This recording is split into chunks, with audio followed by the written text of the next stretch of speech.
Okay.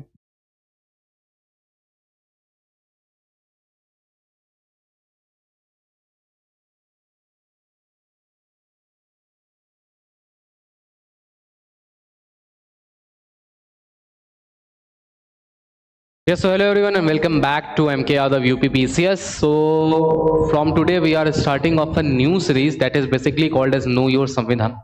No your संविधान का मतलब है बेसिकली अगर अभी के टाइम पे जिस तरीके से रीसेंट ट्रेंड जो है एग्जामिनेशन का चेंज हो रहा है एंड बहुत सारी क्यूरीज हैं वो क्लासेस के दौरान भी आ रहे थे।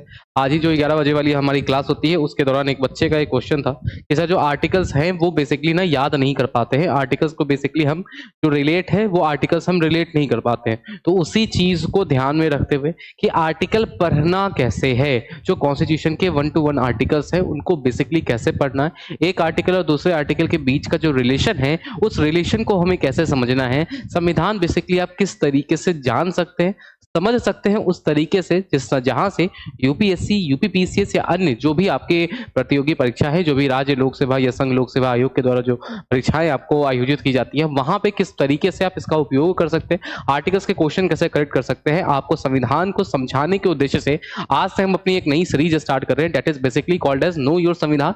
एंड नो योर संविधान जो है बेयर एक्ट के ऊपर एक सीरीज होने वाली है जहां पे जितने हमारे इंपॉर्टेंट आर्टिकल्स हैं ऑफ द इंडियन कॉन्स्टिट्यूशन उन सभी को वन बाय वन डिटेल में पढ़ेंगे, डेप्थ में जाकर पढ़ेंगे, उस तरीके से पढ़ेंगे जिस तरीके से एग्जाम में क्वेश्चन कन्वर्ट हो, होलिस्टिक कवरेज करेंगे हर एक आर्टिकल का सो दैट आपके ऊपर वो कमांड आपकी डेवलप हो सके एंड आपके पास वो कॉन्फिडेंस हो। तो स्वागत है आप सभी लोगों का एमके यादव यूपीपीसीएस में and I hope that I am completely audible and visual to each and every one of you. एक बार प्लीज सभी लोग कंफर्म कर देंगे and at the same time अपने अपने एंड से एक बार प्लीज सभी लोग ग्रुप के ऊपर शेयर कर दें, या उसके बाद भी आप जहां भी जिस भी ग्रुप के ऊपर जुड़े हुए हैं प्लीज अपने अपने एंड से हर एक जगह पर शेयर कर दें। दैट्स इज लाइव, जो क्लास है हमारी वो क्लास बेसिकली आपको लाइव हो चुकी है। तो बेसिकली अगर मैं बात करता हूं रिगार्डिंग दिस संविधान के बारे में तो जो पहला आर्टिकल है वो पहला आर्टिकल हमारे लिए काफी ज्यादा इंपॉर्टेंट बनता है। ये आर्टिकल एक वो आर्टिकल है कि अगर आपने इस आर्टिकल को पढ़ लिया, अगर आपने इस आर्टिकल को समझ लिया तो इट इज लाइक कि आप जो संविधान का जो मेन एसेंस है ना आप उस एसेंस को पकड़ लोगे। That is basically called as article 1। Article 1 basically अपने आप में ना पूरे के पूरे इंडिया भारतीय जो संघवाद है उस भारतीय संघवाद को एक्सप्लेन करता है। कहता क्या है आर्टिकल 1 आपको, तो बेसिकली अगर मैं आर्टिकल 1 को देखता हूं तो आर्टिकल 1 में दो चीजें हैं जिसके ऊपर फोकस आपको बहुत ज्यादा रखनी है। पहला जो चीज आपको फोकस रखना है वो है यूनियन ऑफ स्टेट्स। ठीक है, भारत को क्या कहा गया है सर यहाँ पर, तो याद रखना भारत को बेसिकली अनुच्छेद 1 के अंदर भारत को बेसिकली राज्यों का एक संघ के तौर पे बेसिकली बताया गया है। सेकंड जो हमें देखनी है, जो सेकंड चीज हमारे लिए इंपॉर्टेंट है वो है बेसिकली टेरिटरी ऑफ इंडिया। ठीक है, पहला क्या है सर, पहला है कि सर भारत राज्यों का संघ है और दूसरा है कि सर भारत का जो राज्य क्षेत्र होता है इस राज्य क्षेत्र में डिफरेंस क्या है। इन दोनों को बेसिकली आप समझ जाओगे तो आपका जो काम है ना वो काम बेसिकली बन जाएगा। अब देखो जैसे इसने कहा है India that is Bharat shall be A union of state, तो हमारा पहला टॉपिक ऑफ डिस्कशन है वो हमें क्या देखना है, वो बेसिकली हमें कवर करना है कि भाई साहब ये जो यूनियन ऑफ स्टेट यहां पर कहा गया है, ठीक है, यहां पे जो सर हमने यूनियन ऑफ स्टेट कहा है, राज्यों का संघ कहा है, यूनियन ऑफ स्टेट्स जो कहा है, ये यूनियन ऑफ स्टेट्स बेसिकली कहने का यहां पे तात्पर्य, यूनियन ऑफ स्टेट्स कहने का जो मतलब है ये मतलब हमें क्या देखने को मिलता है। तो बेसिकली अगर मैं यूनियन ऑफ स्टेट्स के बारे में बात करता हूं तो ध्यान रखना ये जो यूनियन ऑफ स्टेट है ना, ये यूनियन ऑफ स्टेट कहीं ना कहीं इंडियाज मॉडल ऑफ फेडरलिज्म यानी कि भारतीय संघवाद जो होता है, जो हमारा भारतीय संघवाद है ना, ये भारतीय संघवाद को बेसिकली क्या है दर्शा रहा है। ऑप्शंस क्या थे सर, आर्टिकल 1 के अंदर, आर्टिकल 1 के अंदर जो भारतीय संघवाद है, जो इंडियन फेडरलिज्म है, इसके लिए हमने फेडरल वर्ड का यूज नहीं किया है। हमने क्या है सर, हम यहाँ पे यूज कर सकते थे इंडिया जो है वो फेडरल है, या इंडिया के लिए वर्ड हम यूज कर सकते थे फेडरेशन ऑफ स्टेट, लेकिन हमने बेसिकली ना ये जो फेडरेशन ऑफ स्टेट है ना, ये फेडरेशन ऑफ स्टेट को नहीं यूज किया है। फेडरेशन ऑफ स्टेट की जगह पे प्लेस पे हमने क्या यूज किया, तो फेडरेशन ऑफ स्टेट के प्लेस पे हमने यूज किया है आपका जिसे हम कहते हैं basically union of states. And अब ये जो यूनियन ऑफ स्टेट्स है ना, ये यूनियन ऑफ स्टेट बताता है, देखो बेसिकली अगर मैं फॉर्म्स ऑफ स्टेट के बारे में बात करता हूं, ठीक है, बेसिकली अगर मैं आपको जो फॉर्म्स ऑफ स्टेट है उनके बारे में बात करता हूं तो हमें देखने को मिलता है एक तरफ होता है आपका यूनिटरी स्टेट, ठीक है, एक तरफ बनता है आपका यूनिटरी स्टेट यानी कि बेसिकली आपका जो एकात्मक राज्य होता है, ठीक है, जो हमारा एकात्मक राज्य होता है, एक तरफ बनता है आपका एकात्मक राज्य, वहीं मैं दूसरी तरफ अगर चलता हूं, ठीक है, वहीं पर अगर मैं बेसिकली दूसरी तरफ चलता हूं तो वो हमारा बनता है फेडरल स्टेट, ठीक है। दूसरी तरफ क्या होता है, तो दूसरी तरफ हमें देखने को मिलता है कि दूसरी तरफ आपका बनता है फेडरल स्टेट यानी कि संघात्मक राज्य। अगर मैं एकात्मक राज्य के प्रावधान के बारे में बात करूं तो याद रखना वहां पे हमें केंद्रीकरण देखने को मिलता है, वहां पे बेसिकली हमें सेंट्रलाइजेशन देखने को मिलता है। सेंट्रलाइजेशन, केंद्रीकरण का मतलब क्या है, तो याद रखना अगर मैं केंद्रीकरण के बारे में बात कर रहा हूं तो केंद्रीकरण का मतलब होता है कि बेसिकली एक ही स्तर पे गवर्नमेंट का क्या है, फॉर्मेशन होगा, और वहीं से एकमात्र केंद्रीय सरकार होगी, एकमात्र सेंट्रल गवर्नमेंट होगा, वो ऑल ओवर दी स्टेट, वो ऑल ओवर दी कंट्री क्या है, जो सारी चीजों को बैलेंस करेगा। वहीं पे अगर मैं एक फेडरल स्टेट को देखता हूं तो फेडरल स्टेट कहता है कि भाई हमारे पास एक सेंट्रल गवर्नमेंट होगा, हमारे पास बेसिकली एक सेंट्रल गवर्नमेंट होगा, और सेंट्रल गवर्नमेंट होने के साथ बेसिकली हमारे पास क्या होगे, जो प्रोविंशियल गवर्नमेंट है, जो प्रांतीय सरकार है ना, ये प्रोविंशियल गवर्नमेंट भी बेसिकली क्या होंगे, प्रांतों में भी हमारे पास सरकार होगा। उसके बाद अगर हम बात करते हैं कि फेडरल गवर्नमेंट में और क्या क्या चीजें देखने को मिलती हैं, तो यहां पे कहा जाता है कि बेसिकली अब यहां पे दो स्तर पर सरकार का गठन किया, तो जैसे ही हमने दो स्तर पर सरकार का गठन किया है, इनके बीच में कहीं ना कहीं जो शक्तियों का विकेंद्रीकरण है, शक्तियों का जो बंटवारा है वो होगा, इनके बीच में हमको क्या करना होगा, तो इनके बीच में हमें डिवीजन ऑफ पावर करना है। और ये जो डिवीजन ऑफ पावर होगा ये किस चीज के आधार पर होना चाहिए, तो ठोस आधार पर होना चाहिए। तो इसका मतलब है यहां पे क्या होगा, संविधान के आधार पर बेसिकली ये जो शक्तियों का बंटवारा है, ये जो पृथक्करण है वो बेसिकली हमें देखने को मिलता है। उसी के साथ ये जो संविधान है, ये संविधान हमें देखने को मिलता है कि ये संविधान बेसिकली क्या होगा, तो ये संविधान आपको रिटन होगा, ये संविधान आपको एक लिखित संविधान होना चाहिए। अब बेसिकली क्या है सर, अगर प्रांतीय सरकार नहीं आती तो केवल और केवल क्या रहता, प्रांतीय सरकार अगर नहीं आती तो हमें देखने को मिलता है कि केवल और केवल हमारे पास केंद्रीय सरकार रहता। केंद्रीय सरकार के पास क्या है, तो सारे के सारे पावर जो हैं वो केंद्रीय सरकार के पास रहते हैं।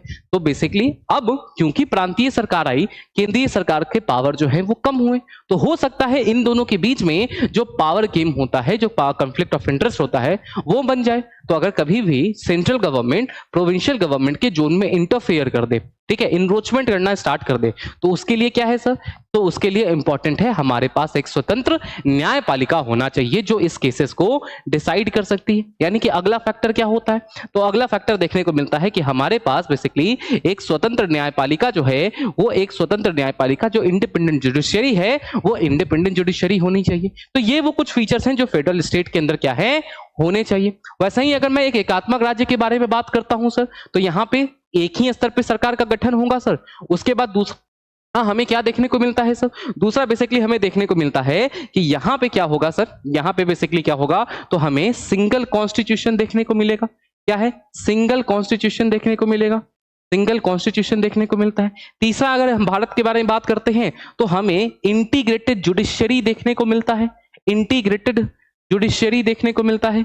इंटीग्रेटेड जुडिशियरी का मतलब होता है एकीकृत न्यायपालिका, ठीक है, एकीकृत न्यायपालिका जो है वो बेसिकली हमारे यहाँ पर एकीकृत न्यायपालिका हमें देखने को मिलती है।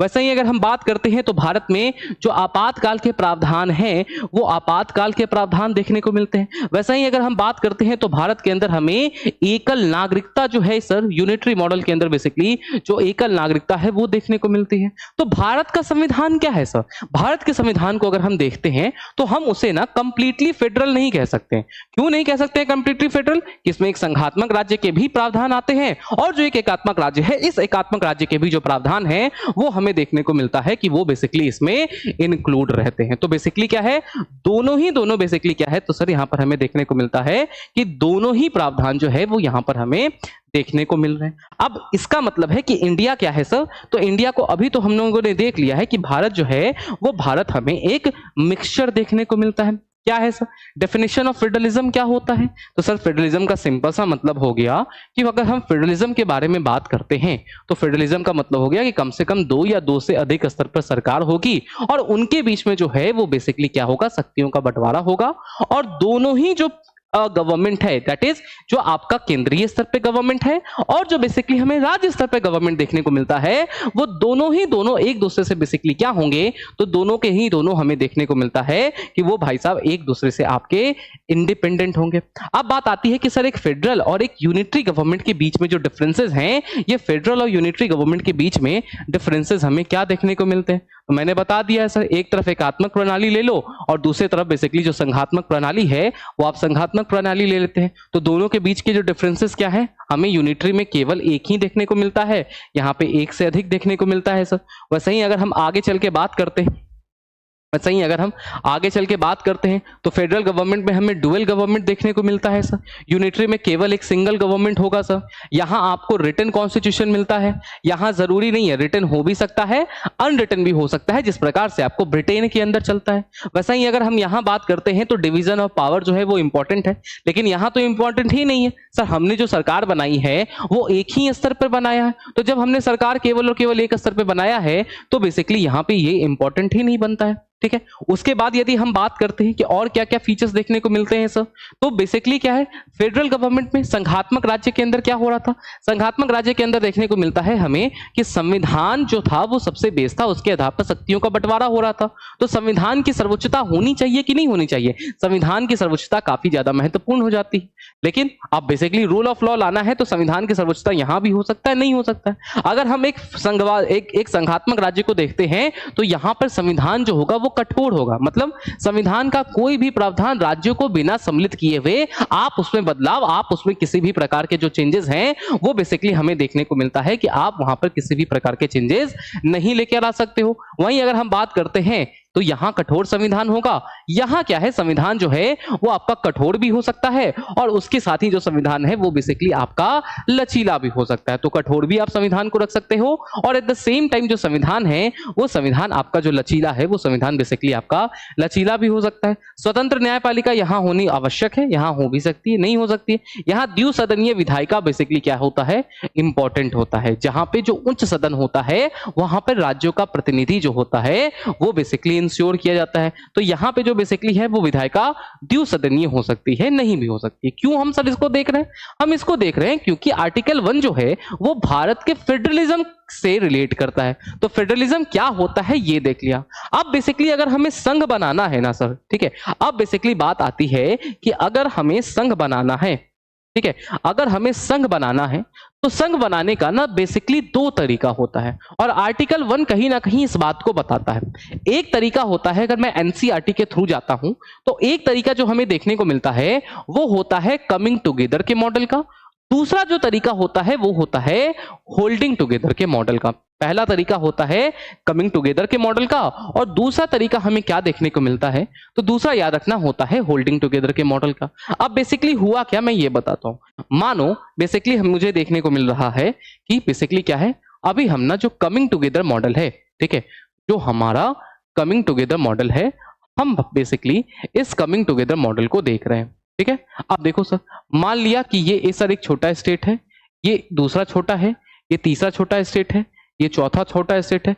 ऐसे ना बहुत सारे हमको जो छोटे छोटे स्टेट्स हैं, ये छोटे छोटे स्टेट्स बेसिकली हमें देखने को मिल रहे हैं, ठीक है। ऐसे ऐसे करके बहुत सारे जो छोटे छोटे स्टेट्स हैं वो छोटे छोटे स्टेट्स बेसिकली हमें देखने को मिल रहे हैं। अब मुझे एक लॉजिकल बात बताना सर, क्योंकि ये सारे के सारे जो स्टेट्स हैं ये छोटे छोटे स्टेट्स हैं, तो अभी के लिए अगर मैं देखता हूं, अगर सर मैं बिल्कुल अभी के लिए देखता हूं तो सर इनके पास जो संसाधन है, इनके पास बेसिकली जो संसाधन मुझे देखने को मिलता है, इनके पास बेसिकली सर जो रिसोर्सेज हैं वो रिसोर्सेज ज्यादा होंगे कि कम होंगे सर, रिसोर्सेज कम होंगे सर।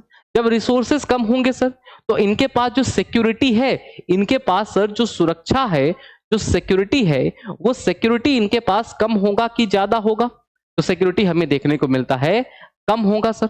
तो अब बेसिकली इन्होंने क्या किया, इन्होंने बोला कि एक काम करते हैं, हम सभी लोग मिलकर एक चीज करते हैं। चीज क्या करेंगे, उसको हम बेसिकली कहते हैं पूलिंग ऑफ सोवरेनिटी। क्या कहा जाता है, लिखो सभी लोग, क्या लिखना है, यहां पे आपको लिखना है पूलिंग ऑफ सोवरेनिटी, ठीक है, इन सभी लोगों ने अपनी जो संप्रभुता है उस संप्रभुता को एकत्र कर लिया। क्या हुआ है यहां पर, तो यहां पर हमें देखने को मिलता है कि इन सभी राज्यों ने, ठीक है, इन सभी राज्यों ने अपनी अलग अलग जो संप्रभुता थी, ठीक है, जो संप्रभुता थी उस संप्रभुता को बेसिकली क्या है, तो हमें देखने को मिलता है इन लोगों ने उस संप्रभुता को एकत्र कर लिया, एक जगह क्या है इन्होंने कर लिया। अब जैसे ही संप्रभुता को एकत्र किया तो संप्रभुता को एकत्र करने के साथ क्या देखने को मिलता है, इन्होंने अपनी जो इंडिविजुअल ऑटोनॉमी थी, इन लोगों ने अपनी जो इंडिविजुअल ऑटोनॉमी थी ना, ठीक है, इन लोगों ने अपनी जो इंडिविजुअल ऑटोनॉमी थी, इन लोगों ने अपनी उस इंडिविजुअल ऑटोनॉमी को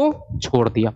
ठीक है, संप्रभुता को एकत्र किया है सर, तो संप्रभुता को एकत्र करके क्या मतलब हुआ, संप्रभुता को एकत्र करने का मतलब हुआ कि सर सभी के जो अलग अलग रिसोर्सेस थे उन लोगों ने सभी को अलग अलग रिसोर्सेज को बेसिकली क्या किया, तो एक कर लिया, यानी कि ये लोग आपस में यूनिट, आपस में बेसिकली क्या हुए, तो हमें देखने को मिल रहा है आपस में इन लोगों ने एक प्रकार की जो यूनिटी थी, हमें देखने को मिल रहा है आपस में इन लोगों ने एक प्रकार की यूनिटी स्टैब्लिश कर ली। अब यूनिटी कैसे स्टैब्लिश करते, तो अब बहुत सारे छोटे छोटे राज्य थे, इन लोगों ने ना यूनिटी को स्टैब्लिश करने के लिए, आपस में एकता लाने के लिए, अपनी संप्रभुता एक करने के लिए बेसिकली क्या हमें देखने को मिलता है, तो अपनी संप्रभुता को एक करने के लिए इन लोगों ने आपस में क्या किया, तो अपनी संप्रभुता को एक करने के लिए इन लोगों ने आपस में किया एक एग्रीमेंट। ठीक है, और एग्रीमेंट के बेसिस पे इन लोगों ने क्या किया, तो एक बड़ा, एक लार्जर स्टेट जो है, एक लार्जर स्टेट जो है सर, एक बेसिकली एक जो फेडरल स्टेट है, इस फेडरल स्टेट का बेसिकली क्या किया,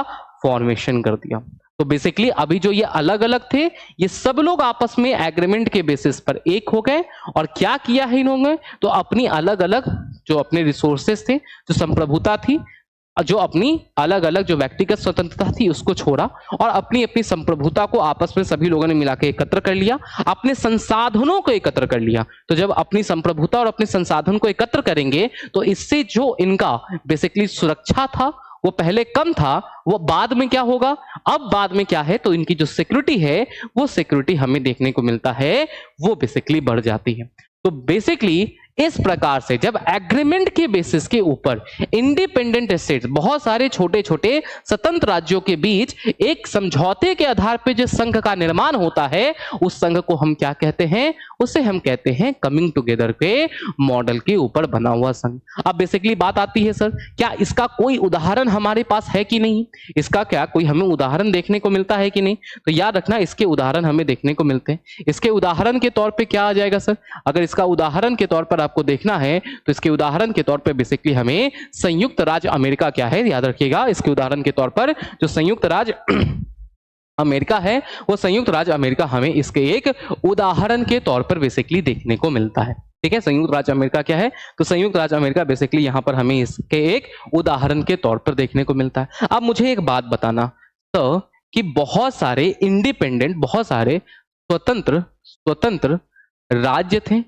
अब इन स्वतंत्र राज्यों ने, ठीक है, इन स्वतंत्र राज्यों ने, इन छोटे छोटे स्टेट्स ने मिलकर मुझे देखने को मिल रहा है कि एक बड़ा सा फेडरेशन बनाया है, एक बड़ा सा फेडरेशन बनाया है। तो मैं कह सकता हूं कि इनके कारण ये बना है, यस और नो, यहां तक समझ आ रहा है कि नहीं, सभी लोग कमेंट करेंगे। इन छोटे छोटे राज्यों के कारण क्या है, तो इन छोटे छोटे राज्यों के कारण जो बड़ा जो फेडरेशन है, जो बड़ा संघ है, इस बड़े संघ का हमें क्या देखने को मिल रहा है, तो इन छोटे छोटे राज्यों के कारण इस बड़े संघ का बेसिकली यहां पर क्या है, तो इन छोटे छोटे राज्यों के कारण इन बड़े संघ का निर्माण किया गया है, हाँ कि ना। तो सर ये प्रायर है, ये इसका रिजल्ट बनकर आया है। तो मुझे एक बात करो, बताऊं, यहां पे ये जो है, ये जो स्वतंत्र राज्य हैं, ये कहीं ना कहीं अपना जो इंडिविजुअलिटी है उसको एग्जर्ट करेंगे कि नहीं करेंगे, ये कहीं ना कहीं अपना अस्तित्व कायम रखना चाहेंगे कि नहीं चाहेंगे, अपना अस्तित्व तो रखना कायम चाहेंगे ही। तो अस्तित्व कैसे कायम रखेंगे सर, तो उसके लिए इन्होंने सबसे पहले क्या मांगी, तो इनको यहां पे दिया गया डुअल सिटीजनशिप। क्या दिया गया सर, यहां पर इनको दिया गया है डुअल सिटीजनशिप। क्या है, डुअल सिटीजनशिप। डुअल सिटीजनशिप का मतलब क्या है सर, तो याद रखिएगा डुअल सिटीजनशिप का मतलब हमें देखने को मिलता है कि इन्हें बेसिकली हम लोगों ने दी है दोहरी नागरिकता, यानी कि संयुक्त राज्य अमेरिका के अंदर एक जो नागरिक है वो यूएसए का भी नागरिक है। यूएसए का नागरिक होने के साथ साथ क्या है, वो बेसिकली जिस स्टेट के, यूएसए के जिस प्रांत में रह रहा है, जिस प्रोविंस में रह रहा है, वो बंदा उस प्रोविंस का भी बेसिकली क्या है, नागरिक है। क्यों? क्योंकि इनके कारण ही क्या है, हमें देखने को मिलता है ये मिला। उसके अलावा सर अब बात आती है सर अधिकारों का, कि ये ज्यादा अधिकार रखेंगे कम अधिकार रखेंगे। तो याद रखना बहुत जगह पे ज्यादा रखते हैं, ज्यादा नहीं। तो हमें देखने को मिलता है इस मॉडल के अंदर, याद रखना इस मॉडल के अंदर जो स्टेट्स हैं बेसिकली, जो हमारे प्रोविंसेस हैं, ठीक है, जो बेसिकली हमारे प्रांत है ना, इन प्रांतों को बेसिकली स्टेट के, जो बेसिकली हमारा राज्य है, जो स्टेट नेशन है, उसके इक्विवेलेंट राइट दिए जाते हैं। क्या है, याद रखिएगा, यहां पे बेसिकली हमें देखने को मिलता है कि इसके जो इक्विवेलेंट राइट हैं वो बेसिकली यहां पर इसके इक्विवेलेंट राइट यहां पर बेसिकली आपको दिए जाते हैं। ठीक है, तो इस प्रकार से जो संघ बनता है उसे हम क्या कहते हैं, तो उसे हम कहते हैं कमिंग टुगेदर के मॉडल के ऊपर बना हुआ संघ। क्या है, कमिंग टुगेदर के मॉडल के ऊपर क्या है, तो बने हुए संघ के तौर पे बेसिकली क्या है, हम उसे यहां पर पहचानते हैं।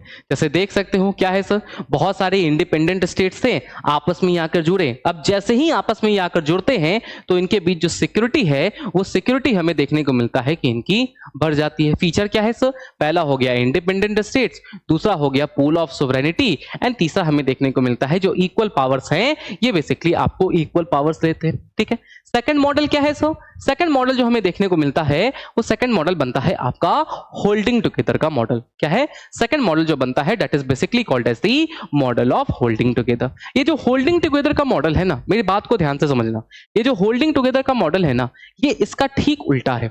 यहां पे क्या है सर, अगर मैं बेसिकली इंडिया को देखता हूं, ठीक है, मुझे क्या नजर आ रहा है, देखो ये बड़ा देश है, लिखा गया है ना, ये बेसिकली क्या है, एक बड़ा देश है। अब मुझे मालूम है कि अगर मैं भारत को लेता हूं ना, तो दिल्ली में बैठकर केरल के गांव में क्या इश्यू है, केरल में क्या इश्यू है, मैं वो नहीं समझ सकता।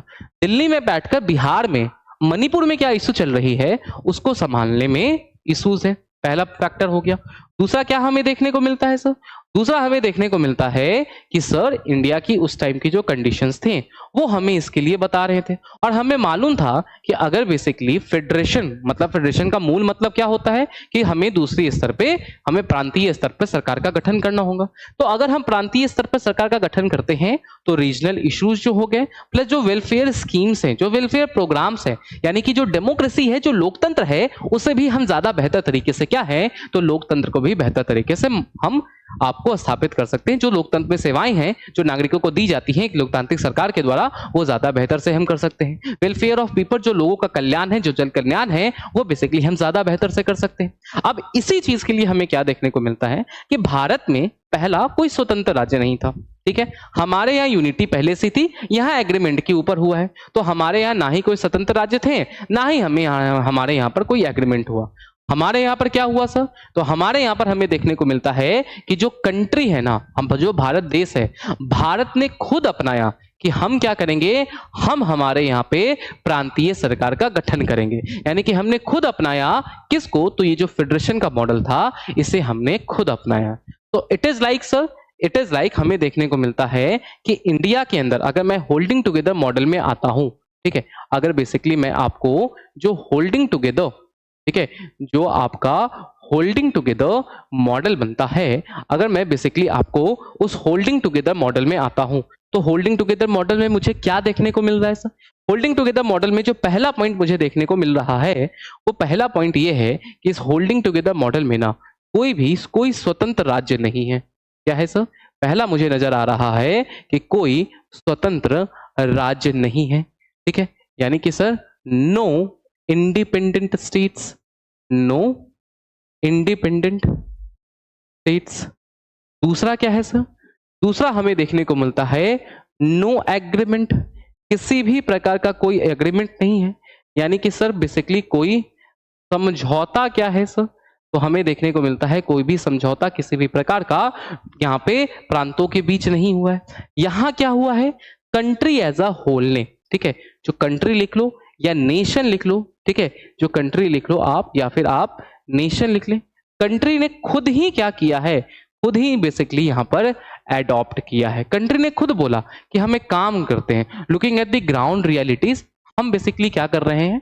तो हमारे यहाँ पे क्या होगा सर, हमारे यहाँ पे हमने बोला कि एक हम स्थापित करेंगे केंद्र सरकार यानी कि सर सेंट्रल गवर्नमेंट। दूसरा क्या होगा सर, तो दूसरा हमें देखने को मिलता है हम आपको स्थापित करेंगे राज्य सरकार। क्या होगा, हम स्थापित करेंगे राज्य सरकार। लेकिन अब मालूम है यहाँ पे बात क्या है कि यहाँ पे वहां पे क्या था सर कि वो महत्वपूर्ण थे, उनके कारण अमेरिका बना था। यहाँ अगर बॉम्बे है, यहाँ अगर बंगाल है, यहाँ उड़ीसा है, तो पहले से ही भारत का पार्ट था। हमने उड़ीसा के क्षेत्र में जो उड़ीसा गवर्नमेंट बनाई, बिहार के क्षेत्र में जो बिहार गवर्नमेंट बनाया, जो बंगाल गवर्नमेंट बनाया, उसको बेसिकली यूनियन ने खुद कहा कि भाई ये तुम्हारा हम क्षेत्र डिवाइड कर रहे हैं, बंगाल से रिलेटेड जो इशू हैं वो उस लेवल पे जो प्रांतीय सरकार है वो संभालेगी, लेकिन आपको एक संघ के हिस्से के तौर पे क्या है वो राइट हम दे रहे हैं। आपको वो राइट क्यों मिल रहा है, क्योंकि अगर ये संघ है और ये आप राज्य है तो आप इसके पार्ट हो, इसके कारण क्या है हम आपको राइट दे रहे हैं, ठीक है। और आपको किसी भी वक्त बेसिकली क्या है सर, हम जो ये राज्य सरकार बना रहे हैं ना सर, हमें देखने को मिलता है कि इस राज्य सरकार को, इस स्टेट गवर्नमेंट को किसी भी वक्त संघ को छोड़कर जाने का अधिकार नहीं है। क्या है, संघ को छोड़कर जाने का, संघ को छोड़कर जाने का बेसिकली जो अधिकार है वो हमें देखने को मिलता है कि इन्हें संघ को छोड़कर जाने का अधिकार नहीं है। हाँ, लेकिन होल्डिंग टुगेदर मॉडल में ना एक खासियत होता है, उसको याद रखना। अगर मैं होल्डिंग टुगेदर मॉडल के बारे में बात कर रहा हूं तो वो नेशनल इंटीग्रेशन, वो इंटीग्रिटी एंड वो बेसिकली सोवरेनिटी, संप्रभुता, unity and integrity of the state जो है, यानी कि देश की संप्रभुता, सुरक्षा और अखंडता जो है उसके ऊपर वो ज्यादा ध्यान रखता है। वो कहता है कि आप अपने डोमेन में फ्री हैं, हमने आपको राइट दिया है कि बिहार सरकार तुम बिहार का संभालो, तुम उत्तर प्रदेश सरकार तुम यूपी संभालो, तुम मध्य प्रदेश सरकार तुम अपने जोन का संभालो, ठीक है। हम आपको बेसिकली राइट दे रहे हैं, फंक्शंस दे रहे हैं, रिस्पॉन्सिबिलिटीज दे रहे हैं, पावर्स दे रहे हैं, आप संभालो, कोई दिक्कत नहीं है, हमने सब कुछ डिवाइड कर दिया है। लेकिन अगर ऐसा कुछ भी होता है जहां पे भारत की इंटीग्रिटी, अखंडता के ऊपर प्रश्न है, सुरक्षा के ऊपर प्रश्न है, संप्रभुता के ऊपर प्रश्न है, एकता के ऊपर प्रश्न है, तो वैसे कंडीशन में हमें देखने को मिलता है कि होल्डिंग टुगेदर मॉडल में हमें क्या नजर आता है कि हम बेसिकली क्या है शिफ्ट हो जाते हैं। हम क्या है सर, तो हमें देखने को मिलता है हम शिफ्ट हो जाते हैं टू अ यूनिटरी स्टेट। क्या होता है सर, तो हमें देखने को मिलता है कि बेसिकली हम आपको शिफ्ट हो जाते हैं कहां पर, तो बेसिकली हम आपको शिफ्ट हो जाते हैं टू अ यूनिटरी स्टेट के तौर पे। बेसिकली क्या है, इंडिया आपको फंक्शन करने लगता है। तो बेसिकली क्या हुआ सर, अगर मैं अब बात करता हूं होल्डिंग टुगेदर मॉडल के बारे में, तो होल्डिंग टुगेदर में क्या होता है, लार्ज कंट्री में डिवाइड कर दिया जाता है पावर को नेशनल गवर्नमेंट और स्टेट गवर्नमेंट के बीच में। लेकिन सेंट्रल गवर्नमेंट जो होता है उसको थोड़ा सा ज्यादा हम पावरफुल रखते हैं, यानी कि पावर का जो बैलेंस है ना वो थोड़ा झुका रहता है किसके तरफ में, तो ये जो बैलेंस है ये हमें देखने को मिलता है, ये झुका रहता है बेसिकली आपको केंद्र के तरफ में। अब इसी चीज के लिए एक बेसिकली व्यक्ति थे, उनका नाम याद रखना इंपॉर्टेंट है। उनका नाम हमें देखने को मिलता है केसी वियर। केसी वियर साहब ने क्या कहा था, केसी वियर साहब ने इंडिया को कहा था, India is a quasi federal state, India is a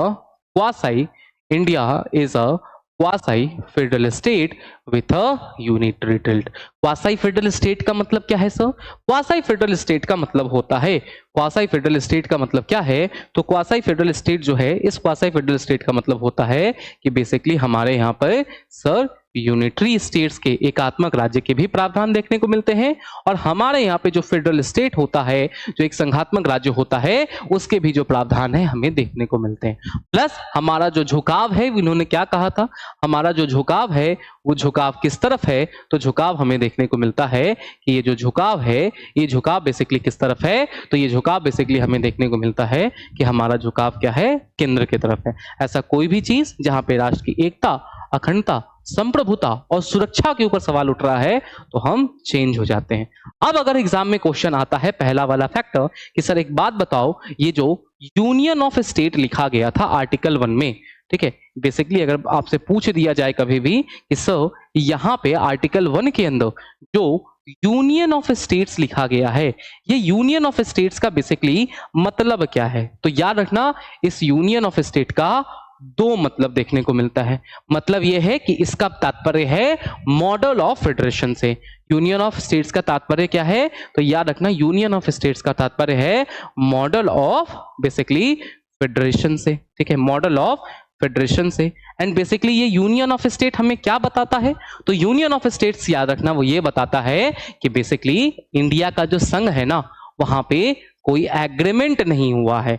वहां पे क्या है, हमारे पास भारत में किसी भी प्रकार का कोई एग्रीमेंट नहीं हुआ है बिटवीन इंडिपेंडेंट स्टेट्स। ठीक है, between, no agreement between independent, there is no agreement between the independent states at the same time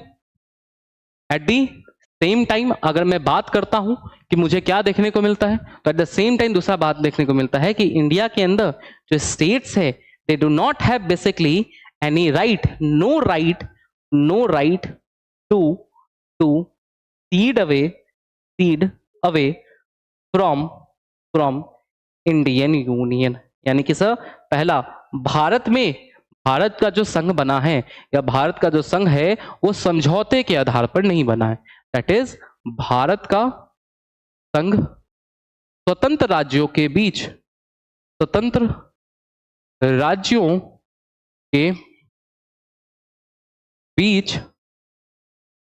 समझौते के आधार पर नहीं बना है, समझौते के आधार पर नहीं बना है। दूसरा क्या हमें देखने को मिलता है? तो याद रखना, दूसरा हमें बेसिकली क्या है देखने को मिलता है कि किसी राज्य को संघ को छोड़कर जाने का हक नहीं है। दैट इज, राज्य को संघ को छोड़कर जाने का अधिकार नहीं है। राज्य को क्या है, तो संघ को छोड़कर जाने का अधिकार नहीं है। अब मालूम है, यहां पे एक चीज और आती है। जैसे मैंने कहा ना कि राज्य को संघ को छोड़कर जाने का अधिकार नहीं है, यहां से एक चीज और निकलती है। इसीलिए कहता हूं कि जितने आर्टिकल्स को डीप में खोलोगे ना, तो उतना ज्यादा रस मिलेगा। देखो बात क्या है सर, देखो अब क्या होता है, राज्य को छोड़कर जाने का हक नहीं है। ठीक है, तो बेसिकली अगर हम बात करते हैं ना, आ जाओ फिर, तो हमें क्या देखना है, आर्टिकल 1 में हमें पता चल चुका है कि ये मॉडल्स के बारे में बात करता है। क्या है सर, तो हमें देखने को मिल रहा है ये बेसिकली मॉडल्स के बारे में बात कर रहा है सर। ठीक है, तो बेसिकली मॉडल्स में क्या है सर, एक मॉडल हमें देखने को मिल रहा है कमिंग टुगेदर जो कि यूएसए में चलती है। ठीक है, तो हम यहां पे डालते हैं कि एक है हमारे पास जो बेसिकली हमारे पास संयुक्त राज्य अमेरिका वाला मॉडल है, यानी कि जो यूएसए वाला मॉडल है वो बेसिकली हमने यूएसए वाला मॉडल डाल दिया। दूसरा हमें क्या देखने को मिलता है सर, तो दूसरा बेसिकली क्या देखने को मिल रहा है, जो बेसिकली इंडियन मॉडल है। क्या है सर, दूसरा बेसिकली हमें देखने को मिल रहा है कि जो हमारा इंडियन मॉडल है। सर ये जो इंडियन मॉडल है, एग्जाम में क्वेश्चन आता है कि हमने कहां से अडॉप्ट किया है, तो याद रखना ये जो इंडियन मॉडल है ना, वो बेसिकली हमने कैनेडियन मॉडल से अडॉप्ट किया है। बेसिकली कनाडा वाला जो मॉडल है उसको हमने अपनाया है। मालूम है क्या कि अगर आप इंडिया में बात करते हो ना, ठीक है, सिंपल सी मतलब है, मानो एक फादर है, उनकी बहुत सारी प्रॉपर्टीज थी, तो उन्होंने ना प्रॉपर्टी को 5 हिस्सों में डिवाइड किया। 5 बेटे थे, उनको बोला, बेटा बेटी थी 5, उनको बोला कि भाई तुम ये वाला क्षेत्र संभालो, तुम ये संभालो, तुम ये संभालो, तुम ये संभालो, तुम ये संभालो, तुम ये संभालो। आपको वो वाला राइट क्यों मिला है? क्योंकि आप उस परिवार के क्या हैं, भाग हैं, आप उस परिवार के अंग हैं। ठीक है, तो बेसिकली आपको राइट मिल गया ना, इसका मतलब ये नहीं है कि आप उस परिवार से इंडिपेंडेंट होंगे, आपको परिवार को छोड़कर जाने का हक नहीं है। लेकिन आपके फादर जो हैं, आपके पिताजी जो हैं, वो जब चाहें वो रीअरेंजमेंट्स कर सकते हैं। मतलब सर कि सर बेसिकली मानो ये संघ है भारत का, ये हमको देखने को मिल रहा है राज्य है, तो राज्य को संघ को छोड़कर जाने का हक नहीं है। लेकिन अनुच्छेद 3 में जाओगे, हमें देखने को मिलता है कि अगर for the better administrative convenience purpose, for the sake of the unity, integrity, sovereignty, security of the state, अगर जरूरत पड़ती है सब, ठीक है, अगर जरूरत पड़ती है तो जो केंद्र है, जो संसद है, जो यूनियन है, जो संघ है अगर वो चाहे तो राज्यों के साथ क्या है, फेरबदल कर सकता है। कहां पे? इंडिया वाले मॉडल में, होल्डिंग टुगेदर वाले मॉडल में। तो बेसिकली जो होल्डिंग टुगेदर वाली मॉडल होती है ना, तो याद रखना ये जो हमारा होल्डिंग टुगेदर वाला मॉडल है, इस होल्डिंग टुगेदर वाले मॉडल में क्या कहा जाता है, तो इस याद रखिएगा होल्डिंग टुगेदर वाले मॉडल में कहा जाता है भारत क्या है सर, अविनाशी संघ है विनाशकारी राज्यों का। बेसिकली क्या है, इसे हम कहते हैं इंडिया, इस बेसिकली क्या है, इनडिस्ट्रक्टिबल यूनियन, इसे कहते हैं हम indestructible union of destructible state. क्या है? Indestructible union of your destructible state जो है वो कहा जाता है। ठीक है, अब यहीं पे ऊपर आते हैं यूएसए वाले मॉडल में। सर एक एग्जांपल और दे दो, जैसे यूएसए है तो वैसे ही क्या है सर, कोई दिक्कत नहीं है, यूएसए है ना, एक एग्जांपल और लिखना है तो यहां पे ऑस्ट्रेलिया डाल लो। ऑस्ट्रेलिया में भी सेम एग्रीमेंट वाला जो मॉडल है, याद रखना सेम एग्रीमेंट वाला मॉडल चलता है। अब बेसिकली बात क्या आती है सर, कि सर यहां क्या होगा, यहां दोनों ही अविनाशकारी है। मतलब एक बार आपने अमेरिका बना दिया तब स्टेट्स को भी हक नहीं है, आपको सोच समझ के बनाना था, आपने बना दिया, आपने स्वेच्छा से बनाया है, अपनी सिक्योरिटी को बढ़ाने से आपको भी लाभ था, आप लोग एक हुए, अमेरिका बनाया, तो आप इनस्टेबिलिटी नहीं क्रिएट कर सकते हो कि अब हमको संघ को तोड़ना है। तो बेसिकली अमेरिका का जो संघ बना हुआ है वो क्या है, इनडिस्ट्रक्टिबल यूनियन बन चुका है। ठीक है, इनडिस्ट्रक्टिबल यूनियन बन चुका है ऑफ अब भाई साहब स्टेट्स के ही कारण तो अमेरिका बना है। तो क्या अमेरिका जो है, जो संघ है अमेरिका के अंदर, जो यूनियन है, वो स्टेट्स को तोड़ सकता है? क्या बात कर रहे हो, हमारे कारण तुम बने हो, तुम मुझे ही तोड़ दोगे? पॉसिबल है? कॉमन सेंस लग रहा है? नहीं लग रहा है। तो यहां हो जाएगा indestructible union of basically indestructible states. अंतर समझ में आया? Indestructible union, indestructible state, indestructible union, destructible state. जो यूनियन ऑफ स्टेट है ना, उसका यही मतलब होता है, पहला एग्रीमेंट नहीं है, दूसरा छोड़ के जाने का राइट नहीं है, तीसरा जो है वो मतलब है कि संघ को तो नहीं तोड़ा जा सकता है, लेकिन अगर संघ चाहे तो राज्यों में जो फेरबदल है वो राज्यों में बेसिकली फेरबदल कर सकता है। क्या क्लियर है यहां तक सभी लोगों को? यस एवरीवन, क्लियर है क्या? यस, अंकित, आकाश, श्रेया, अंजलि, जुनैद, क्लियर है? विकास, सहाय, जितने भी बच्चे हैं क्लास में, क्लियर है सभी लोगों को? हाँ कि ना? यहां तक क्या है, क्लियर सभी लोगों को? ठीक है, तो बेसिकली अगर मैं यहाँ पे आगे आने का प्रयास करता हूं, ठीक है, अगर बेसिकली क्या है, मैं यहाँ पे आगे आने का प्रयास करता हूं तो क्या देखने को मुझे मिलता है, आप देख सकते हैं sir, union of state versus federation को कंपेयर करेंगे तो हमारे यहाँ पे कोई एग्रीमेंट नहीं है, और बेसिकली क्या है, सेसेशन का जो राइट है वो बेसिकली क्या है, तो सेसेशन का जो राइट है वो भी बेसिकली हमें देखने को नहीं मिलता है। सेसेशन का जो राइट है वो भी बेसिकली क्या है, तो सेसेशन के भी राइट देखने को नहीं मिलते हैं। अब एक चीज आती है ना कि सर आपने दोनों, एक जगह आपने यूएसए लिया है और दूसरे तरफ क्या लिया है, दूसरी तरफ मैंने कहा है कि मैंने दूसरे तरफ पे आपको इंडिया को लिया है। ठीक है, दूसरे तरफ पे क्या है मैंने, तो आपका इंडिया लिया है। तो दोनों में कुछ डिफरेंसेस होते हैं क्या? हाँ, कुछ मेजर डिफरेंसेस हैं इंडिया वाले फेडरेशन में, यूएसए वाले। तो सर एक तो हो गया कि एग्रीमेंट का ही हो गया, दूसरा बेसिकली हमें क्या देखने को मिलता है, उस दूसरा सबसे मोस्ट इंपॉर्टेंट फैक्टर याद रखना, संशोधन प्रक्रिया में हमें देखने को मिलती है। क्या है दूसरा सबसे ज्यादा जो फैक्टर है वो संशोधन प्रक्रिया में। अमेरिका में क्योंकि एग्रीमेंट के ऊपर बना है, छोटे छोटे राज्यों ने संघ का तैयार किया है, तो एक भी प्रावधान आप नहीं बदल सकते हो जब तक बेसिकली क्या है, आप राज्यों को इंक्लूड ना कर दें। लेकिन इंडिया में पार्टली रिजिड और पार्टली फ्लेक्सिबल है, बहुत सारे प्रावधान हैं जो सिंपल मेजोरिटी से हो सकते हैं, और बहुत सारे ऐसे प्रावधान हैं जो कि बेसिकली काफी ज्यादा टफ हैं, वहां पे स्टेट्स का अनुमोदन जो है वो अनुमोदन भी हमें लेना पड़ता है। अब वैसे ही अगर एक चीज और के बारे में मैं यहाँ पर बात करता हूं, ठीक है, अगर एक चीज और के बारे में मैं यदि यहां पर बात करना चाहता हूं तो वो मुझे नजर आता है रेसिडुअरी सब्जेक्ट्स। ठीक है, देखो क्या होता है रेसिडुअरी सब्जेक्ट्स। अब सिंपल सी बात है, जब मैं बेसिकली बात कर रहा हूं संघ के बारे में, संघवाद के बारे में अगर मैं बात कर रहा हूं, अगर मैं बेसिकली आपको जो फेडरलिज्म होता है, ठीक है, अगर मैं बेसिकली आपको फेडरलिज्म के बारे में बात कर रहा हूं, तो फेडरलिज्म में बेसिकली मुझे देखने को मिला है, मुझे पता है कि सर जो डिवीजन ऑफ पावर है, ठीक है, जो डिवीजन ऑफ पावर है, ये डिवीजन ऑफ पावर तो सर होगा ही होगा। जो डिवीजन ऑफ पावर है मेरा, ये डिवीजन ऑफ पावर मुझे पता है कि एनी हाउ, ठीक है, जो एक बेसिकली आकाश जो इम्पोर्टेंट है वो चलता रहेगा, हर दिन एक एक नहीं करेंगे, ये बात दिमाग मेरे पास भी है, चिंता मत करो, ठीक है। बेसिकली क्या नजर आता है कि जो डिवीजन ऑफ पावर करना पड़ेगा। अब डिवीजन ऑफ पावर में सबसे बड़ा मोस्ट इंपॉर्टेंट पहला क्या बन जाता है, डिस्ट्रीब्यूशन ऑफ लेजिस्लेटिव सब्जेक्ट्स। क्या है, डिस्ट्रीब्यूशन ऑफ लेजिस्लेटिव सब्जेक्ट्स। अब मैं अगर डिस्ट्रीब्यूशन ऑफ लेजिस्लेटिव सब्जेक्ट्स के ऊपर जाता हूं, यानी कि विधायी विषयों का बंटवारे के ऊपर अगर मैं बात करता हूं, तो वहां पे मुझे नजर आ रहा है कि अनुच्छेद 246 जो है ना सर, या भारतीय संविधान का जो 7th शेड्यूल है, उस 7th शेड्यूल में बेसिकली मुझे 3 लिस्ट देखने को मिल रहे हैं। क्या है, 7th शेड्यूल में बेसिकली मुझे 3 लिस्ट देखने को मिल रहा है। पहला होता है सर संघ सूची, दूसरा मुझे देखने को मिलता है राज्य सूची, तीसरा होता है आपका समवर्ती सूची, union list, state list and your concurrent list. अब मान लो कोई एक ऐसा सब्जेक्ट है, ना यहां है ना यहां है ना यहां है, फिर वो किसके डोमेन में जाएगा। याद रखना, अगर आप बेसिकली क्या है सर, अगर मैं यूएसए को देख रहा हूं, ठीक है, तो यूएसए में मजबूत कौन है, जल्दी बोलो, सेंटर मजबूत है कि स्टेट्स इक्विवेलेंट है या मजबूत है सर।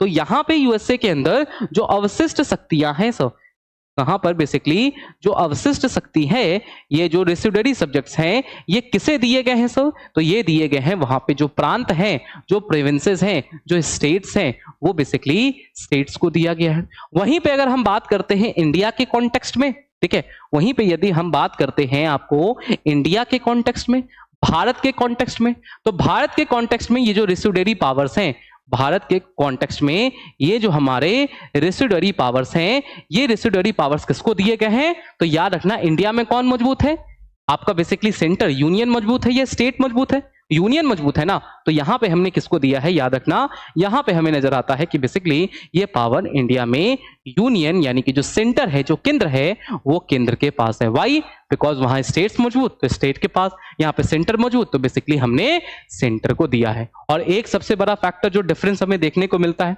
वो मैंने बता ही दिया है, क्या है सर, भारत को क्या है, विनाशकारी राज्य, और बेसिकली क्या है, संसद की अविनाशी राज्यों का अविनाशी संघ यूएसए को कहा जाता है। इंडिया में क्या है सर, इंडिया में जो स्टेट्स है वो डिस्ट्रक्टेबल है, यूनियन इंडिस्ट्रक्टेबल है, लेकिन जो स्टेट्स है वो बेसिकली क्या है, डिस्ट्रक्टेबल हमें देखने को मिलता है। तो बेसिकली अगर हम यूनियन ऑफ स्टेट्स को देख रहे हैं ना, तो ये वो सारे के सारे डायमेंशन है यूनियन ऑफ स्टेट्स में, जिसे बेसिकली आपको देखने का रिक्वायरमेंट है। सर अभी ना, तो अभी तक तो बेसिकली एक ही चीज कवर हुआ है, क्योंकि आपने बोला था कि सर 2 चीजें हमें देखनी है अगर हम आर्टिकल 1 देखते हैं। जब मैं आर्टिकल 1 को देख रहा हूं तो वहां पे बेसिकली 2 चीजें था, एक था आपका यूनियन ऑफ स्टेट, वो तो कवर कर लिया, एक है आर्टिकल 1 के सब क्लॉज 3 में टेरिटरी ऑफ इंडिया, यानी कि भारत का राज्य क्षेत्र।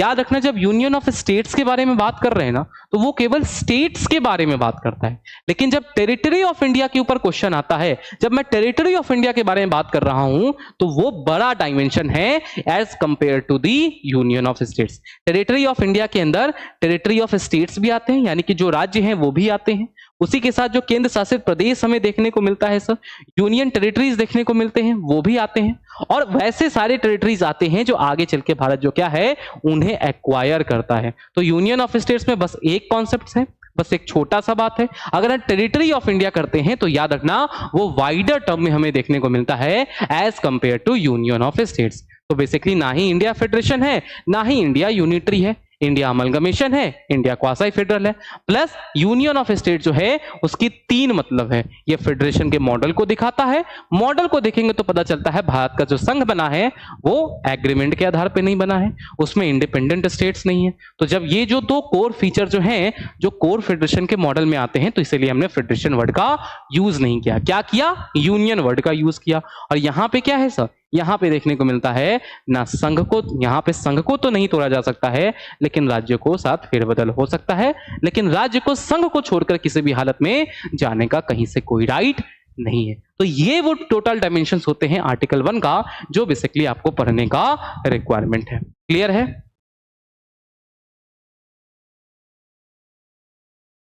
Done done done.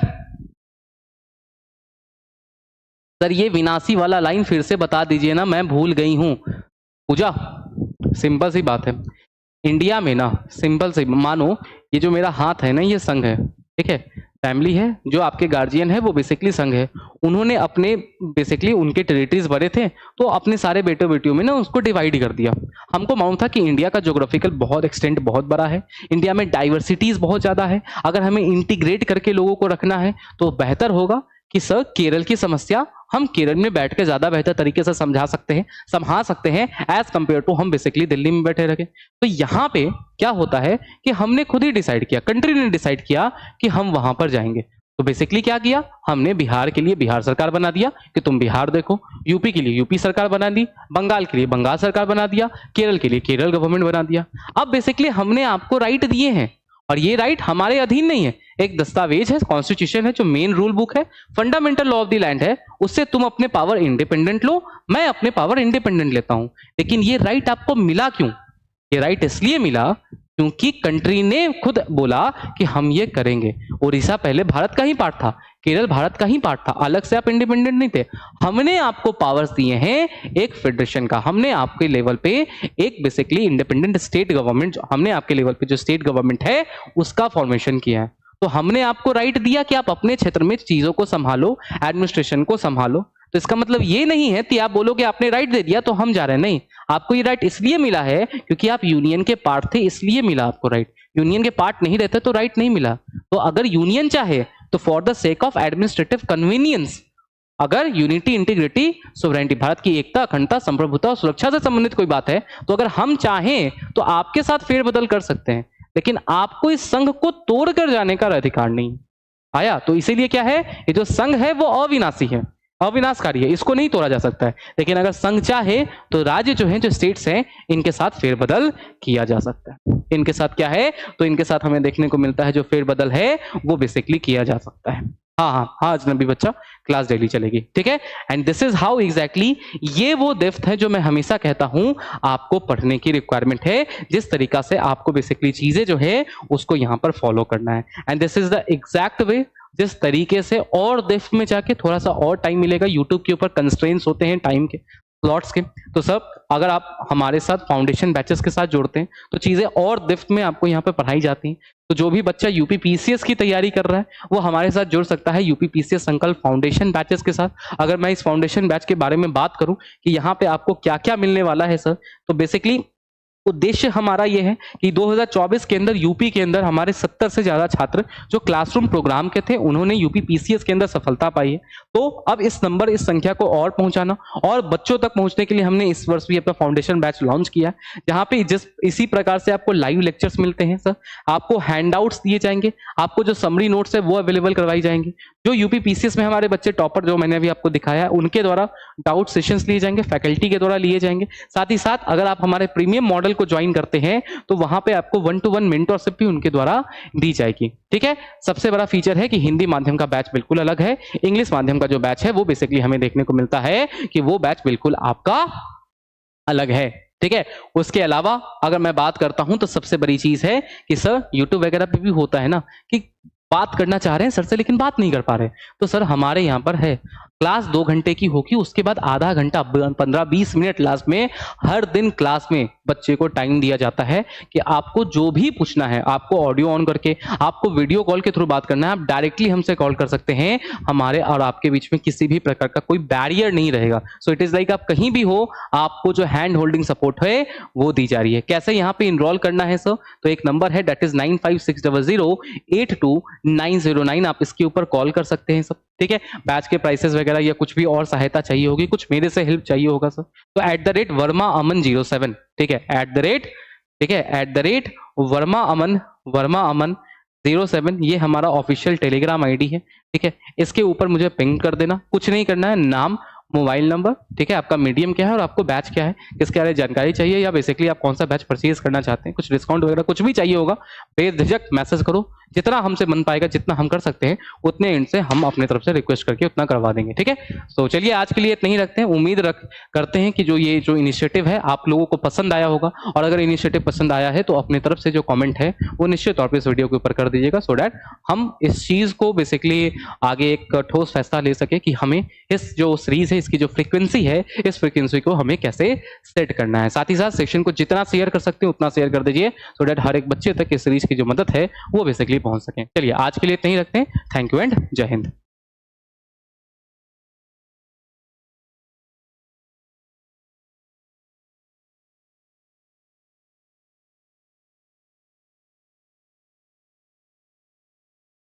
Yes, hello everyone, welcome back to MK Yadav UPPCS. And basically कल से जो हमने एक नई सीरीज, एक नई श्रृंखला स्टार्ट की है बेयर एक्ट को लेकर, बहुत सारे बच्चों के मन में इस बात को, इसे पढ़ने की भी जिज्ञासा होती है, प्लस इसका एक काइंड ऑफ जो एक डर होता है वो भी रहता है कि सर बेयर एक्ट कैसे होंगे। इस बार के अगर हम देखते हैं तो जिस तरीके से एग्जामिनेशन का पैटर्न चेंज हो रहा है, इस बार जो यूपीएससी की परीक्षा हुई थी वहां से एक चीज देखने को मिली है कि इसका जो रेलेवेंस है वो काफी ज्यादा एग्जामिनेशन के अंदर है। तो बेयर एक्ट की ये जो समस्या है वो बेसिकली जितने भी बच्चे सिविल सेवा की तैयारी कर रहे हैं, चाहे आप संघ लोक सेवा आयोग की तैयारी कर रहे हैं या किसी अन्य राज्य लोक सेवा आयोग की तैयारी कर रहे हैं, तो बेयर एक्ट की ये जो समस्या है, इस समस्या का समाधान निकालने के उद्देश्य से बेसिकली हमारे द्वारा आपके लिए यहाँ पे नो योर संविधान, जो कि बेयर एक्ट की एक सीरीज है, इसे चालू किया गया। यहाँ पे इसका जो पहला वीडियो था, इसका जो पहला सेशन था, वो हमने कल देखा था। Article 1 of the Indian constitution के बारे में काफी डेप्थ में जाके चीजों को पढ़ा था, एंड उसी सीरीज को आज कंटिन्यू करते हुए आज की इस कक्षा के अंदर, आज के इस क्लास के अंदर, आज के इस सेशन के अंदर बेसिकली हम अनुच्छेद 2, 3 और साथ ही साथ जो अनुच्छेद 4 है उसको देखेंगे, और उसके साथ ही जो बेरोजगारी यूनियन का मामला आता है उसे भी यहां पर समझने का प्रयास करेंगे, सो दैट एक कॉम्प्रिहेंसिव पिक्चर जो है वो बेसिकली हम यहां पर गेन कर सके। तो स्वागत है आप सभी लोगों का। एक बार प्लीज सभी लोग कंफर्म कर दें that whether I am audible and visible to each and every one of you और नॉट, ठीक है, सो दैट यहाँ पर हम अपनी जो क्लास है उस क्लास को यहाँ पर आगे बढ़ा सके। Yes, as I can see here, Kshatriya, अजनबी बच्चा, Akash Verma and others, very very good afternoon to each and every one of you. तो चलो sir, without wasting much of your time I will basically without wasting much of your time I will basically start with the discussion। तो basically देखो, अब अगर यहाँ पे हम एक चीज देखते हैं ना, तो आपके लिए जानते हैं जरूरी क्या है, प्रॉब्लम कहाँ है कि आप फंसते कहाँ हो। बेसिकली आप यहाँ पे चीजों को ना रट्टाफिकेशन की तरफ जाओगे तो यहाँ पे जो चीजें हैं वो आपके लिए जो डिफिकल्ट हैं वो डिफिकल्ट बनती चली जाएंगी, ठीक है। आपने क्या समझना है, आपको याद रखना, अगर हम अनुच्छेद 2, 3 और 4 के ऊपर आते हैं ना, तो बेसिकली ये जो अनुच्छेद 2, 3 और 4 है, याद रखना ये अनुच्छेद 2, 3 और 4 अपने आप में, मैं इसे एक इन्वर्टेड ट्राइंगल के रूप में, क्या है, तो मैं बेसिकली इसे एक इन्वर्टेड ट्राइंगल के तौर पर मानता हूँ। बेसिकली क्या है यहाँ पे हमें क्या देखने को मिलता है, सबसे पहले क्या आता है, यहाँ आपको आता है आर्टिकल 2, यानी कि भारतीय संविधान का जो अनुच्छेद 2 है वो अनुच्छेद 2 यहाँ पर देखने को मिलता है। यहाँ क्या आता है सर, तो याद रखना यहाँ पे basically article 3 of the Indian constitution आता है। एंड बेसिकली इस नोड के, इस पॉइंट के ऊपर क्या हमें देखने को मिलता है, तो यस, क्षत्रिय, अजनबी, आकाश, ऑल अदर्स, ठीक है। एक बार प्लीज सभी लोग हमारे ग्रुप के ऊपर शेयर कर दे। उसके अलावा आप अन्य जहां पे जिस भी बच्चों तक ये सेशन को पहुंचा सकते हैं सर, तो बेसिकली क्वालिटी कंटेंट की जो सीरीज है बेसिकली वहां पे निश्चित तौर पे पहुंचा दीजिए। तो उसके बाद जो हमारा 4th देखने को मिलता है वो बेसिकली क्या है, ये वाला पॉइंट होता है article 4 of the Indian constitution.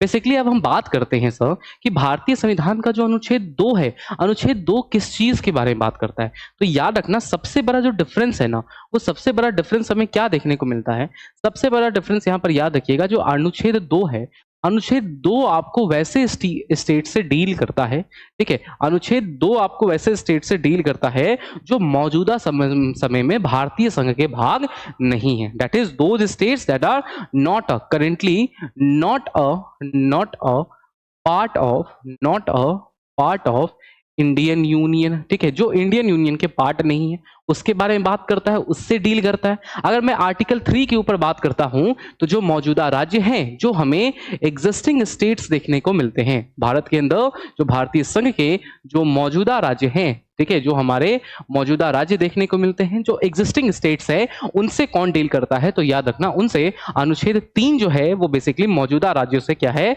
तो अनुच्छेद 3 यहाँ पे मौजूदा राज्यों से डील करता है। अब बेसिकली होता क्या है, अगर मैं आर्टिकल 2 को देख रहा हूं ना, तो आर्टिकल 2 में में बेसिकली याद रखना दो चीजें आती हैं। क्या है सर? आर्टिकल 2 में बेसिकली क्या होता है सर? याद रखना आर्टिकल 2 में हमें देखने को मिलता है दो चीजें जो होता है देखने को मिलता है। क्या है? ये आपको डील करता है विद द एडमिशन और दी एस्टैब्लिशमेंट। क्या है? एडमिशन और एस्टैब्लिशमेंट ऑफ न्यू स्टेट्स। क्या है sir? Establishments of new state, यानी कि भारत के अंदर किसी नए राज्य का गठन करना है सर। ठीक है, भारत के अंदर बेसिकली अगर हमें किसी नए राज्य का गठन करना है जो राज्य एग्जिस्ट ही नहीं करता हो, ठीक है, भारत के अंदर बेसिकली नहीं हो, ठीक है, वो भारत के बाहर से कोई हो। जैसे एग्जांपल के तौर पे हमें क्या देखने को मिलता है? तो इसका एक एग्जांपल के तौर पे बेसिकली हमें सिक्किम देखने को मिलता है। क्या है सर? सिक्किम देखने को मिलता है। क्या सिक्किम इंडिया का पार्ट था? यस और नो? अगर हम बेसिकली सिक्किम के बारे में बात करते हैं, ठीक है,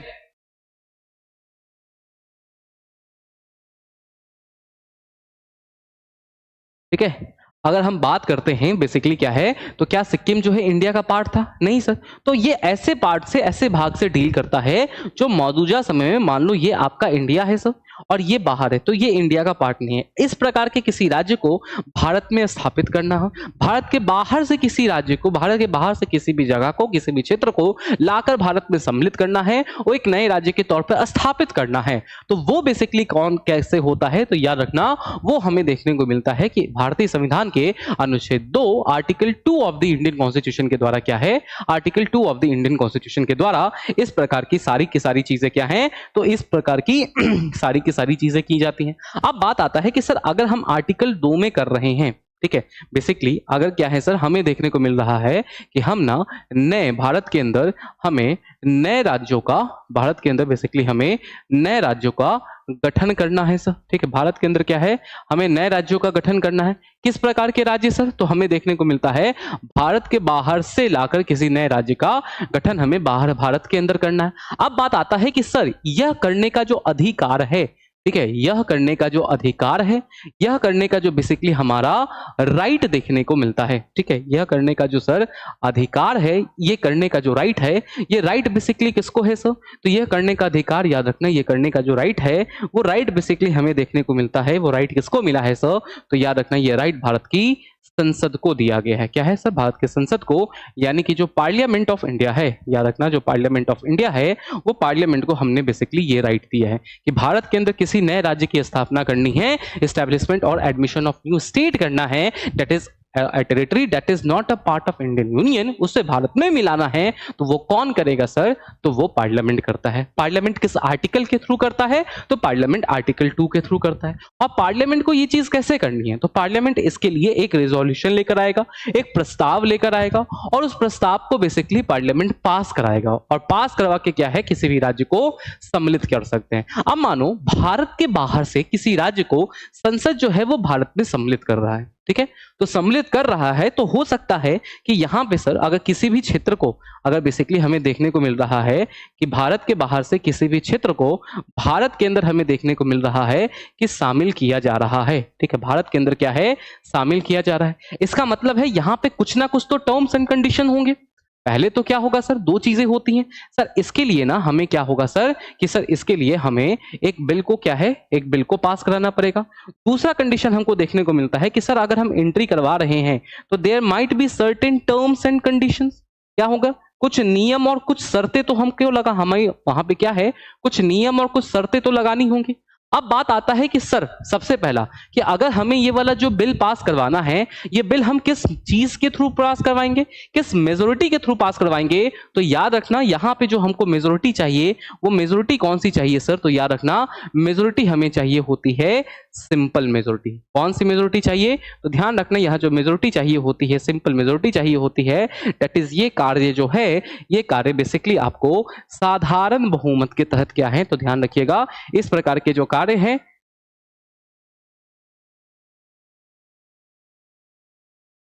ठीक है, इस प्रकार के जो कार्य हमें देखने को मिलते हैं, ध्यान रखिएगा इस प्रकार के कार्य आपको साधारण बहुमत के थ्रू क्या है, साधारण बहुमत के थ्रू होते हैं। सेकेंडली सर ये जो टर्म्स एंड कंडीशन है, ये कौन डिसाइड करेगा सर? तो याद रखना अगर मैं बात कर रहा हूं यहां पर टर्म्स एंड कंडीशन को लेकर, ठीक है, अगर मैं बात कर रहा हूं यहां पे टर्म्स एंड कंडीशंस को लेके। टर्म्स एंड कंडीशंस कौन डिटरमाइन करता है? तो बेसिकली ये डिटरमाइन किए जाते हैं बाय दी पार्लियामेंट ओनली।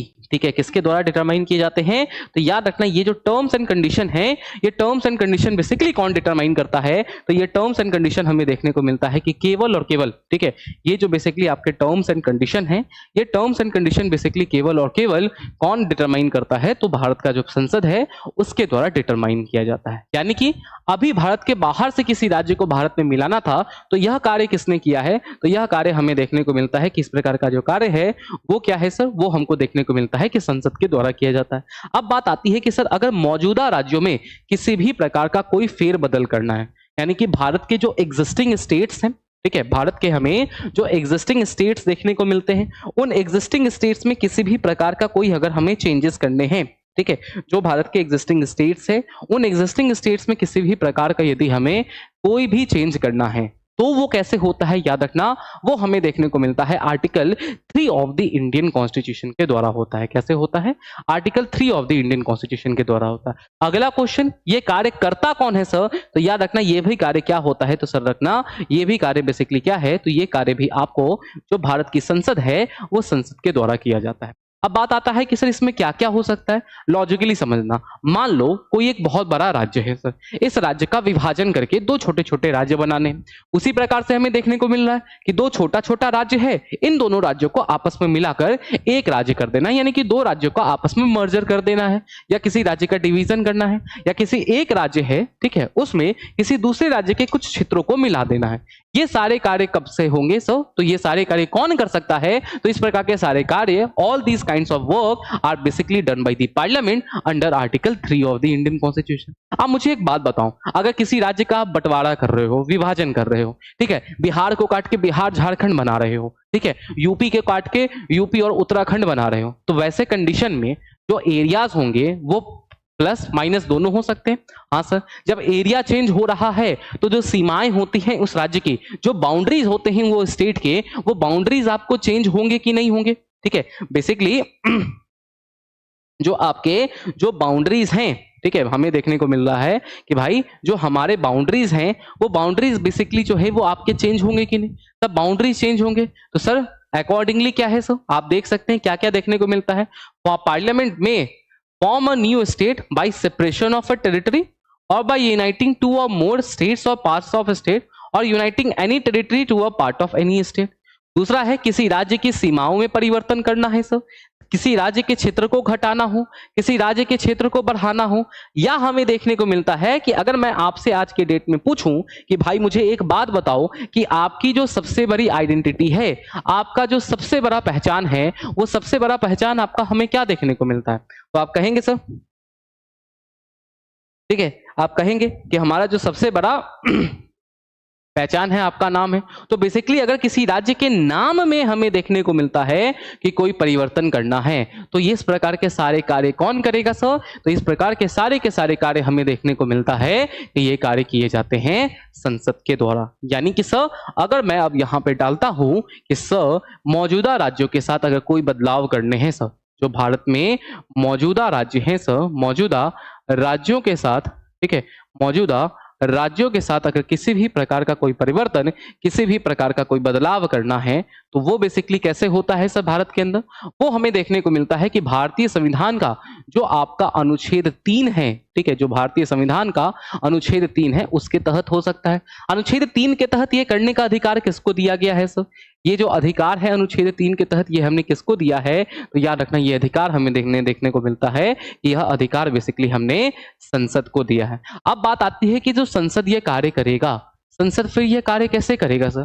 तो सिंपल सी बात है, संसद इसके लिए ना एक बिल लेकर आएगा सर, एक प्रस्ताव लेकर आएगा सर, संसद इसके लिए एक प्रस्ताव लेकर आएगा, और उस प्रस्ताव को बेसिकली क्या है सर, संसद इसके लिए क्या है, तो याद रखना संसद इस चीज के लिए आपको संसद एक प्रस्ताव लेकर आएगा, और इस प्रस्ताव को संसद को कौन से बहुमत, किस मेजोरिटी से पास करवानी है, तो याद रखना यहां भी जो उसको मेजोरिटी लगती है, ठीक है, यहां भी जो उसे मेजोरिटी लगता है वो मेजोरिटी उसको लगता है सिंपल मेजोरिटी। कौन सी मेजोरिटी लगती है? तो ध्यान रखना यहां भी जो मेजोरिटी लगता है वो मेजोरिटी लगता है यहां भी उसको सिंपल मेजोरिटी। तो यहां पे भी सिंपल मेजोरिटी जो साधारण बहुमत है उससे पास करवाना पड़ेगा। लेकिन वेट, यहाँ पे कुछ टर्म्स एंड कंडीशन है। क्या है? याद रखना, यहाँ पे हमें देखने को मिलता है कि कुछ टर्म्स एंड कंडीशंस जो हैं वो टर्म्स एंड कंडीशंस हमको देखने को मिलते हैं। पॉइंट इज दैट कि सर ये जो टर्म्स एंड कंडीशन है, ठीक है, अगर हम बात करते हैं कि सर यहाँ पे जो टर्म्स एंड कंडीशन है, टर्म्स एंड कंडीशन क्या है, तो अगर मैं यहाँ पर टर्म्स एंड कंडीशंस के बारे में बात करूं तो याद रखना दो कंडीशंस जो हैं वो दो कंडीशंस यहाँ पर हमें देखने को मिलती हैं, ठीक है, दो शर्तें जो हैं वो दो शर्त यहाँ पर हमें देखने को मिलता है। क्या क्या है सर ये दो शर्त? अगर मैं इस दो शर्त के बारे में बात करता हूं, ठीक है, तो पहला क्या है सर कि इस बिल को इंट्रोड्यूस करने के पहले, ठीक है, अगर इस प्रकार का कोई भी बिल है जो मौजूदा राज्यों के साथ कोई बदलाव कर रहा है तो इस बिल को इंट्रोड्यूस करने से पहले हमें prior recommendation of the president जो होता है, जो हमारा prior recommendation of the president जो होता है, यानी कि राष्ट्रपति की जो पूर्वानुमति होती है, ठीक है, जो हमारा राष्ट्रपति की, ठीक है, राष्ट्रपति की जो पूर्वानुमति होती है, ठीक है, जो पूर्वानुमति होती है वो बेसिकली क्या है, तो राष्ट्रपति की पूर्व अनुमति यहाँ पर रिक्वायर्ड होती है, राष्ट्रपति की पूर्वानुमति की आवश्यकता होती है, ठीक है, तभी इस प्रकार के प्रस्ताव को क्या है आप संसद में पेश कर सकते हो। ये पहला कंडीशन हो गया। दूसरा कंडीशन हो गया कि ये जो राष्ट्रपति है ना हमारा, ये राष्ट्रपति हमें देखने को मिलता है कि इस प्रकार का कोई जो प्रस्ताव होता है, राष्ट्रपति इस प्रकार के प्रस्ताव को, ठीक है, राष्ट्रपति इस प्रकार का जो प्रस्ताव होता है, इस प्रकार के प्रस्ताव को जो भी संबंधित राज्य विधान, जो भी बेसिकली संबंधित राज्य है, जो भी आपका संबंधित राज्य है, संबंधित राज्य कहने का क्या मतलब है?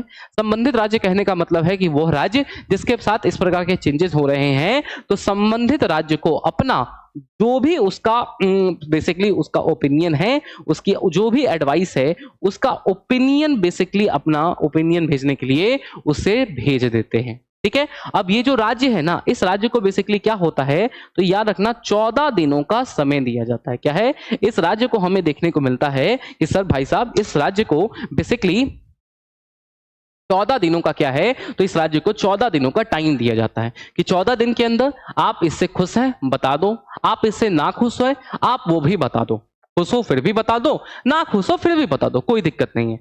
लेकिन पॉइंट इज दैट कि मानो जो भी ओपिनियन आ रहा है 14 दिन के अंदर, जो भी सुझाव आ रहा है संबंधित राज्य का, वो क्या राष्ट्रपति के ऊपर बाइंडिंग है, तो याद रखना वो बेसिकली हमें देखने को मिलता है कि राष्ट्रपति के ऊपर बाइंडिंग नहीं होता है, ठीक है।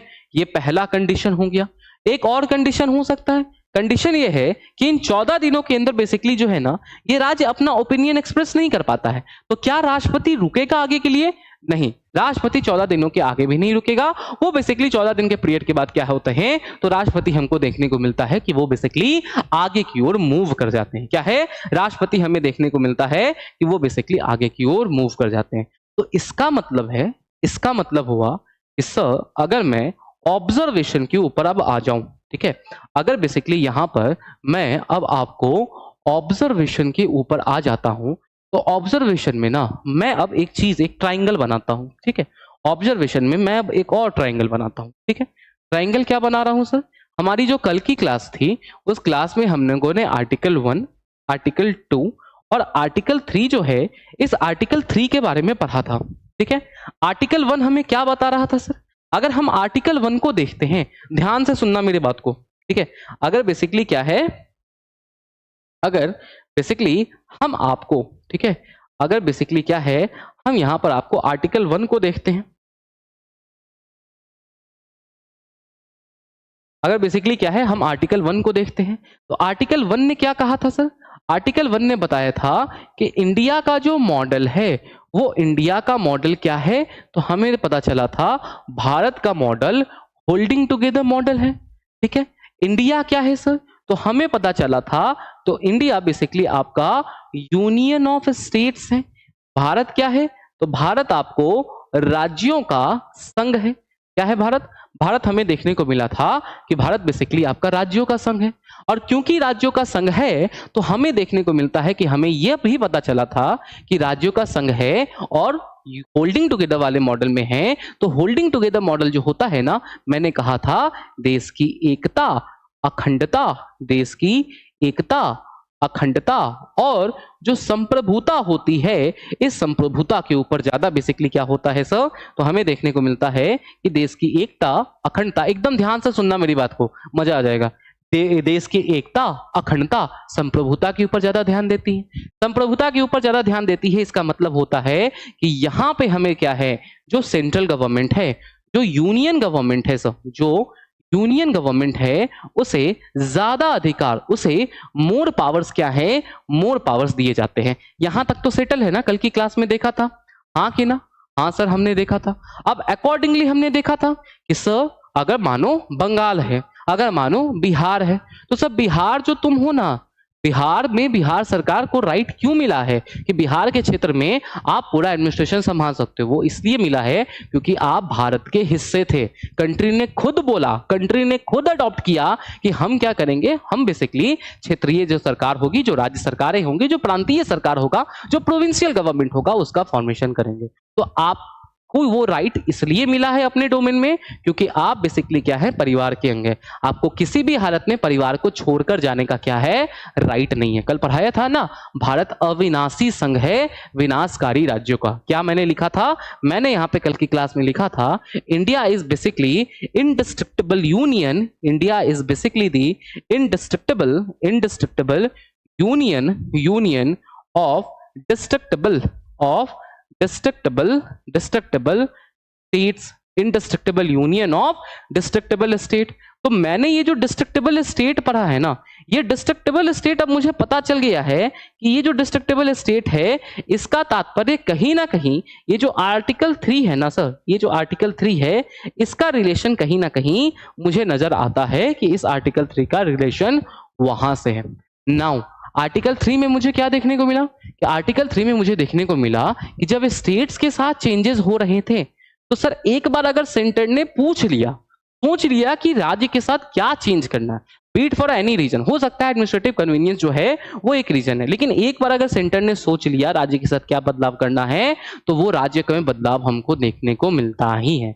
इसका मतलब क्या है? इसका मतलब है कि मैंने कहा है कि जो सेंट्रलाइजिंग टेंडेंसीज हैं वो भी आर्टिकल 3 में क्या होती हैं, आपको रिफ्लेक्ट हो जाती है। इसके साथ हमें क्या एक और चीज देखने को मिलती है, इसके साथ हमें एक और चीज मिलती है कि अगर आर्टिकल 3 को आप अच्छे तरीके से एनालाइज करो तो हमें देखने को मिलता है कि भारत के अंदर जो स्टेट्स हैं, जो प्रोविंसेस हैं, जो हमारे प्रोविंसेस हैं इंडिया के अंदर, बेसिकली अगर मैं बात करता हूं तो इंडिया के अंदर बेसिकली हमारे जो प्रोविंसेस हैं, प्रोविंसेस को कंटिन्यूड पॉलिटिकल इंटीग्रिटी जो है ना, जो कंटिन्यूड पॉलिटिकल इंटीग्रिटी जो है ये नहीं दी गई है। हो सकता है कि इनमें साथ फेरबदल हो जाए, आंध्र प्रदेश को काट के आंध्र प्रदेश तेलंगाना बन जाए, बिहार को काट के बिहार झारखंड बन जाए, हो सकता है, लेकिन स्टेट्स जो है उन स्टेट्स को नहीं तोड़ा जा सकता है। तो आर्टिकल 1, आर्टिकल 2, आर्टिकल 3 के बीच का जो रिलेशन है वो क्लियर हुआ है कि नहीं? 2 कैसे है सर? 2 कैसे बता रहा है कि सेंटर के पास ज्यादा पावर है? अरे भाई, आप किसी स्टेट को इंक्लूड कर रहे हो सकता है कि घर के अंदर कोई दूसरा स्टेट हो, उनके बीच में कोई इश्यूज हो, तो आपको कभी स्टेट से पूछना तो चाहिए था। लेकिन यहां जो टर्म्स एंड कंडीशंस होते हैं, these terms and conditions are totally decided by the parliament. वो फिर से क्या दिखाता है? वो फिर से दिखाता है क्या है कि जो सेंट्रलाइजिंग टेंडेंसीज हैं वो क्या है, वो हमें फिर से देखने को मिलती हैं, जो सेंट्रलाइजिंग टेंडेंसीज हैं ऑफ इंडियन यूनियन, वो देखने को मिलता है। And accordingly quasi federal state जो है, जो भारत जो है, उसे हम अर्ध संघात्मक राज्य कहते हैं, जैसे के.सी. वियर साहब ने कहा है, या फिर federation with a centralising tendency कहते हैं, ठीक है, या फिर federation with a centralising tendency कहते हैं, जो आइवर जेनिंग्स ने कहा है। यहां तक क्लियर है? अब आप पूछोगे कि sir federation with a centralising, ये जो बेसिकली आपने कहा है असंघात्मक राज्य है जिसका झुकाव भारत की ओर है, ठीक है। अगर सर यहां पर आपने कहा है कि भारत जो है ना, सर आपने कहा है भारत एक अर्ध संघात्मक राज्य है, भारत एक अर्ध संघात्मक राज्य है जिसका झुकाव केंद्र की ओर है, ठीक है। जिसका झुकाव बेसिकली क्या है, तो जिसका झुकाव हमें देखने को मिलता है, जिसका झुकाव केंद्र की ओर है। इसको प्रूफ करो सर, तो इसको प्रूफ करने वाला एक और आर्टिकल देखने को मिलता है सर। क्या है सर वो आर्टिकल? मैं बताता हूं। बेसिकली इसको प्रूव करने के लिए एक और आर्टिकल हमें क्या देखने को मिलती है, वो आर्टिकल क्या है सर? तो वो आर्टिकल बेसिकली हमें देखने को मिलता है article 4 of the Indian constitution. क्या है सर? उसके लिए हमें जाना पड़ेगा to your article 4 of the Indian constitution. Article 4 of the constitution क्या कहता है? आर्टिकल 4 ऑफ द कॉन्स्टिट्यूशन कहता है sir all acts done under article 2 and 3, all acts done under article 2 and 3 shall not be deemed to be a constitutional amendment under article 368। क्या है? तो इसे हम बेसिकली अनुच्छेद 2 और अनुच्छेद 3 के तहत जो भी चेंजेस हो रहे हैं, संविधान में चेंजेस हो रहे हैं, लेकिन उसे अनुच्छेद 368 के तहत क्या है, हम संवैधानिक संशोधन नहीं मानते हैं। वाई? संवैधानिक संशोधन मान लेते तो ये प्रक्रिया टफ हो जाती, राज्यों को ऑलमोस्ट ज्यादा राइट मिल जाते हैं। तो यहां पे हमें देखने को मिलता है कि अगर राज्य के साथ कोई चेंजेस हो रहे हैं, कोई नए राज्य अगर हम लेकर आ रहे हैं, तो बेसिकली क्या है, उन्हें हम संवैधानिक संशोधन क्या है बेसिकली, तो उन्हें हम संवैधानिक संशोधन यहां पर नहीं मानते हैं। क्या है सर? संवैधानिक संशोधन के तहत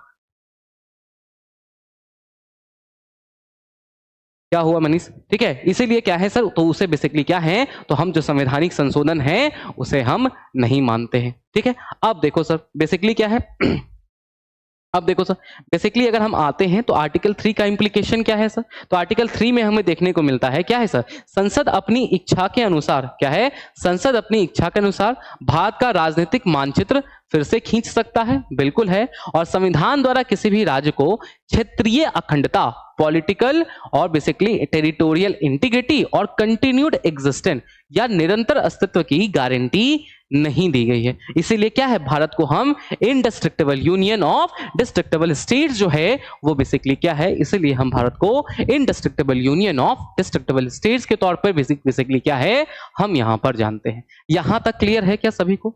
एक बार प्लीज सभी लोग क्लियर लिख देंगे, क्या यहां तक क्लियर है? ठीक है मनीष, होल्डिंग टुगेदर मॉडल क्या होता है? मनीष, कल की जो क्लास है ना हमारी, इसी में लाइव सेक्शन में आप ऊपर जाओगे, कल की क्लास 40 मिनट के लिए थी, जहां पे पूरा होल्डिंग टुगेदर, कमिंग टुगेदर दोनों मॉडल को काफी अच्छे तरीके से समझाया है। ठीक है, तो एक बार प्लीज वहां पे आप जाकर अगर देखते हैं तो चीजें आपको ना ज्यादा अच्छे तरीके से क्लियर हो जाएंगी मनीष। ठीक है, डन। गुड आफ्टरनून प्रीति, गुड आफ्टरनून। Clear everyone? यहां तक क्लियर है? अब जानते हो मुझे ना एक क्वेश्चन करना है आप सभी लोगों से। मेरा उद्देश्य है कि इसके बाद आपको कहीं दोबारा जाने की जरूरत ना पड़े। बेसिकली क्या है, एक क्वेश्चन है मेरा कि मुझे एक बात बताओ, कल की क्लास में मैंने आपको पढ़ाया था सिक्किम का भारत में विलय, सिक्किम का बेसिकली जो इंटीग्रेशन हुआ था, ठीक है, सिक्किम का जो बेसिकली इंटीग्रेशन हुआ था भारत के अंदर, मैंने आपको उसके बारे में पढ़ाया था। तो लेकिन जब सिक्किम के इंटीग्रेशन के बारे में मैं बात करता हूं तो मुझे देखने को मिलता है कि वहां पे तो सर हम लोगों ने कॉन्स्टिट्यूशनल अमेंडमेंट किया था। ठीक है, वहां पे बेसिकली क्या है सर, तो वहां पे हमें देखने को मिलता है कि हमने कॉन्स्टिट्यूशनल अमेंडमेंट किया था, यानी कि वहां पे बेसिकली हम लोगों ने जो संवैधानिक संशोधन है, ठीक है, वहां पे तो संवैधानिक संशोधन है वो किया था। और अभी सर आपने बताया है कि सिक्किम का जो भारत में विलय हुआ है वो अनुच्छेद 2 का एक एग्जाम्पल है। सिक्किम भारत का राज्य नहीं था, उसे हमने इंटीग्रेट किया।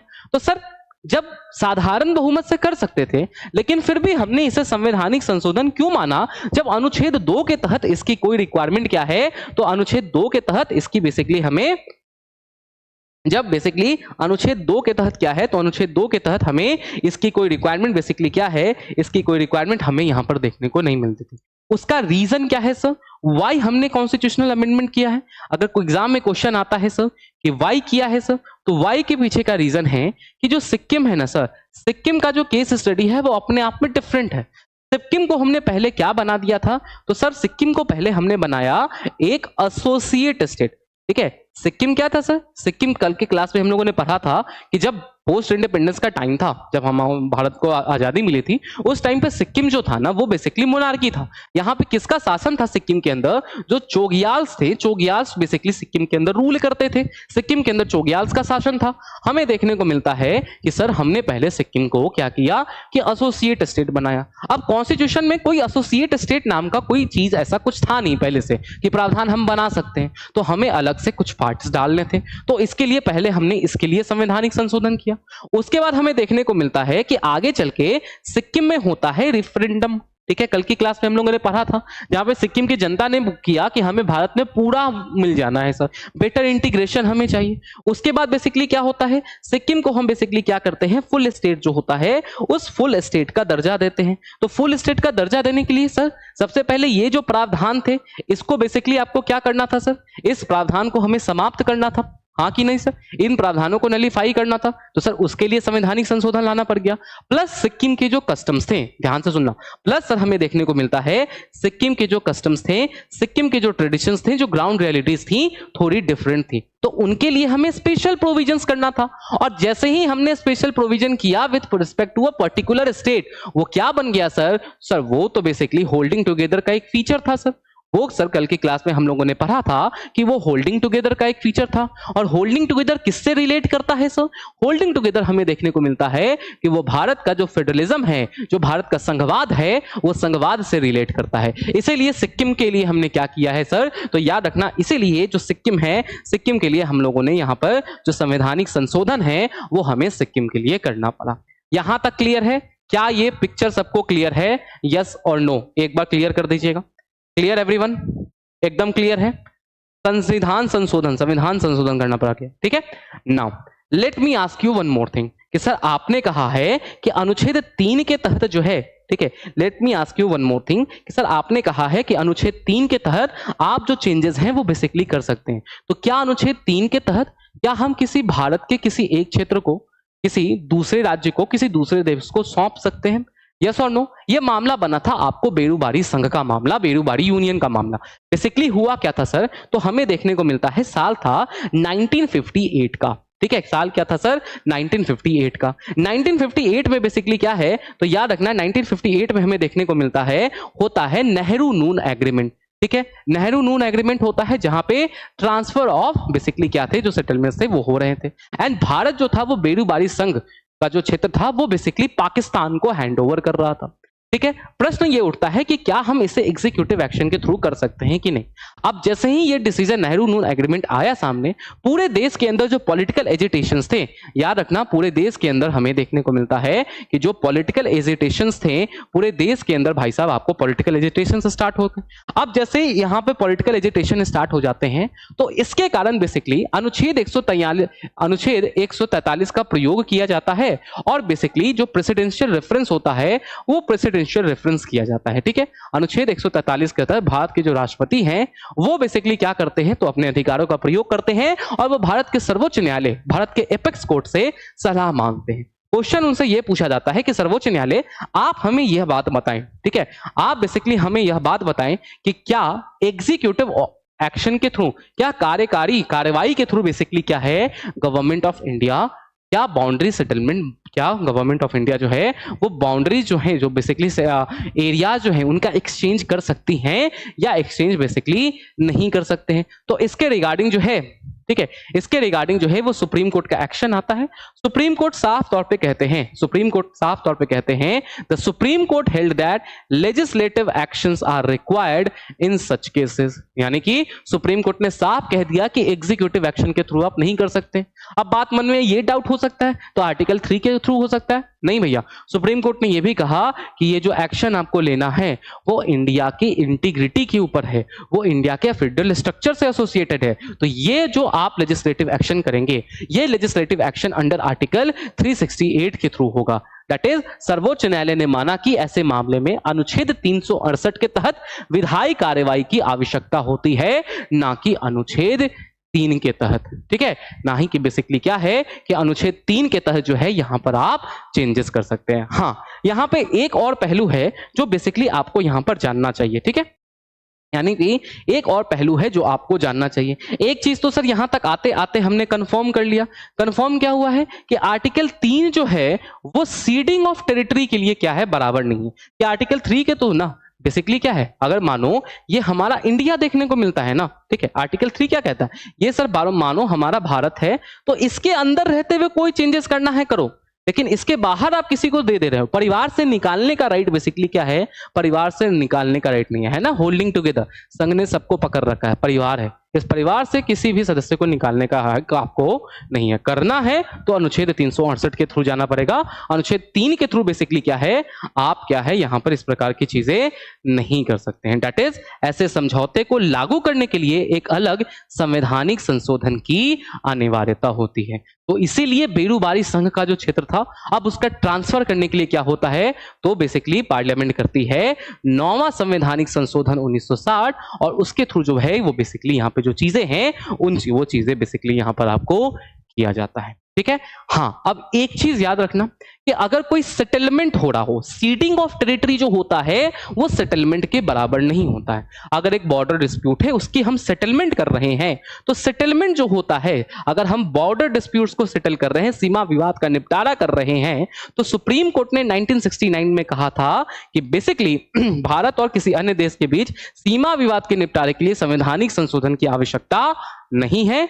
ये जो मामले हैं वो बेसिकली क्या हैं, तो ये आपको एग्जीक्यूटिव एक्शन, कार्यकारी कार्रवाई के थ्रू हो सकते हैं। मतलब हमें डिफरेंस क्या याद रखना है कि सर किसी भी क्षेत्र को सौंपना और सेटलमेंट करना, बॉर्डर डिस्प्यूट, दोनों में बेसिकली क्या होता है, अंतर होता है। So this is how you need to understand pin pointed way में आर्टिकल 2, आर्टिकल 3, आर्टिकल 4 का रिलेशंस क्या है, इनके इंटीग्रिटीज क्या हैं, और इनके जो इंप्लीकेशंस हैं, जो हिडन पॉइंट्स हैं, वो हमें क्या देखने को मिलते हैं। And this is how basically we teach in your, जो बच्चे हमें हमसे सारी चीजें एकदम इसी तरीके से स्ट्रक्चर्ड वे में काफी अच्छे तरीके से पढ़ना चाहते हैं, वो हमारे साथ यूपीपीसीएस के संकल्प फाउंडेशन बैचेस के साथ बेसिकली जुड़ सकते हैं। बैच यहां पर आपको लॉन्च हो चुका है। अगर मैं बात करता हूं तो हमारा यूपी के अंदर जो प्रथम वर्ष था, उस प्रथम वर्ष के अंदर 70 से ज्यादा बच्चे हमारे क्लासरूम प्रोग्राम से यहां पर चयनित हुए हैं। अब इसी चीज के साथ, उद्देश्य के साथ कि और बच्चों तक हमें मदद पहुंचानी है, इसके लिए हमने यहां पर बेसिकली अपना जो फाउंडेशन बैच है इसे लॉन्च किया है, जहां पे आपको लाइव क्लासेस मिलेंगी, आपको हैंडआउट्स मिलेंगे क्लास के, समरी नोट्स मिलेंगे, वीकली करंट अफेयर्स सेशन कराए जाएंगे। यदि आप हमारे प्रीमियम मॉड्यूल में आते हैं जिसकी वैलिडिटी 4 साल है, जहां पे हर साल हम आपको 100 आवर्स का करंट अफेयर प्रोग्राम इसी में अटैच करके देंगे अगले 4 सालों तक। बेसिकली वहां पे ये जो बच्चे हमारे यूपीपीसीएस में टॉप हुए हैं, उनके द्वारा बेसिकली आपको जो मेंटरशिप है वो भी मिलेगी। जो भी पढ़ाएंगे उससे 10 क्वेश्चन हम बेसिकली प्रीलिम्स का और 1 क्वेश्चन जो मेंस का है वो प्रैक्टिस कराएंगे, जिसका ऑडियो इवैल्यूएशन करके देंगे। ठीक है, एंड अकॉर्डिंगली क्या होगा, जब आपका कोई भी एक सब्जेक्ट समाप्त हो जाएगा तो उसके बाद आपका सब्जेक्ट बेस्ड टेस्ट होगा, टेस्ट सीरीज भी इसी में इंक्लूडेड है, एंड आंसर राइटिंग में प्रो बनाने वाला जो क्यूईपी बैच है वो भी यहीं पे आपको मिलने वाला है, इसी में अटैच होकर। याद रखिएगा, हिंदी माध्यम के विद्यार्थियों के लिए अलग बैच है, अंग्रेजी माध्यम के विद्यार्थियों के लिए अलग बैच है। और सबसे स्टैंड अलोन फीचर है कि जब ऑनलाइन में हम आते हैं तो एक चीज सबसे बड़ी समस्या होती है कि स्टूडेंट और टीचर के बीच में गैप हो जाता है। वो गैप यहां पर नहीं है। बेसिकली हर दिन 2 घंटे के सेशन के बाद आधे घंटे का आपको टाइम दिया जाता है, जहां पे हर एक बच्चा, कोई भी समस्या हो, कुछ भी पूछना हो, बात करना हो, आप सीधे वीडियो कॉल के थ्रू क्या है अपने फैकल्टी से यहाँ पे कनेक्ट कर सकते हैं। तो अगर जिनको भी यहाँ पे एडमिशन लेना हो तो 9560082909 ये नंबर है, इसके ऊपर आप कॉल करके बेसिकली अपना एनरोलमेंट करा सकते हैं। कोई भी सहायता अगर मुझसे चाहिए होगी, किसी भी फैकल्टी से चाहिए, आप बेझिझक हमसे कनेक्ट कर सकते हैं @verma07। अगर मुझसे बात करनी हो तो ये मेरा ऑफिशियल टेलीग्राम आईडी है। अपना नाम, नंबर, मोबाइल नंबर, कौन सा बैच लेना है, माध्यम क्या है, ये लिख कर बता देना। जो हमारे हाथ में होता है, मेरे तरफ से जितना पर्सनल रिक्वेस्ट के ऊपर हम आपको सहायता कर सकते हैं in terms of fees and all, क्या जो और कोई क्वेरी है, जो भी हमसे पूछना है डाउट, वो सभी चीजों के लिए आप हमसे यहाँ पे संपर्क कर सकते हैं। चलिए आज के लिए इतना ही रखते हैं, मिलते हैं कल के सेशन में। कल सुबह 11 बजे वाले सेशन में मिलते हैं, उसके बाद फिर 2 बजे मिलेंगे। तब तक के लिए बने रहिए, पढ़ते रहिए। एंड जिन लोगों ने चैनल को सब्सक्राइब नहीं किया, चैनल को सब्सक्राइब कर ले। इसी के साथ जितना ज्यादा आप शेयर कर सकते हैं इस सेशन को, उतना ज्यादा सेशन को निश्चित तौर पर शेयर कर दीजिए। चलिए आज के लिए इतना ही रखते हैं। थैंक यू एंड जय हिंद।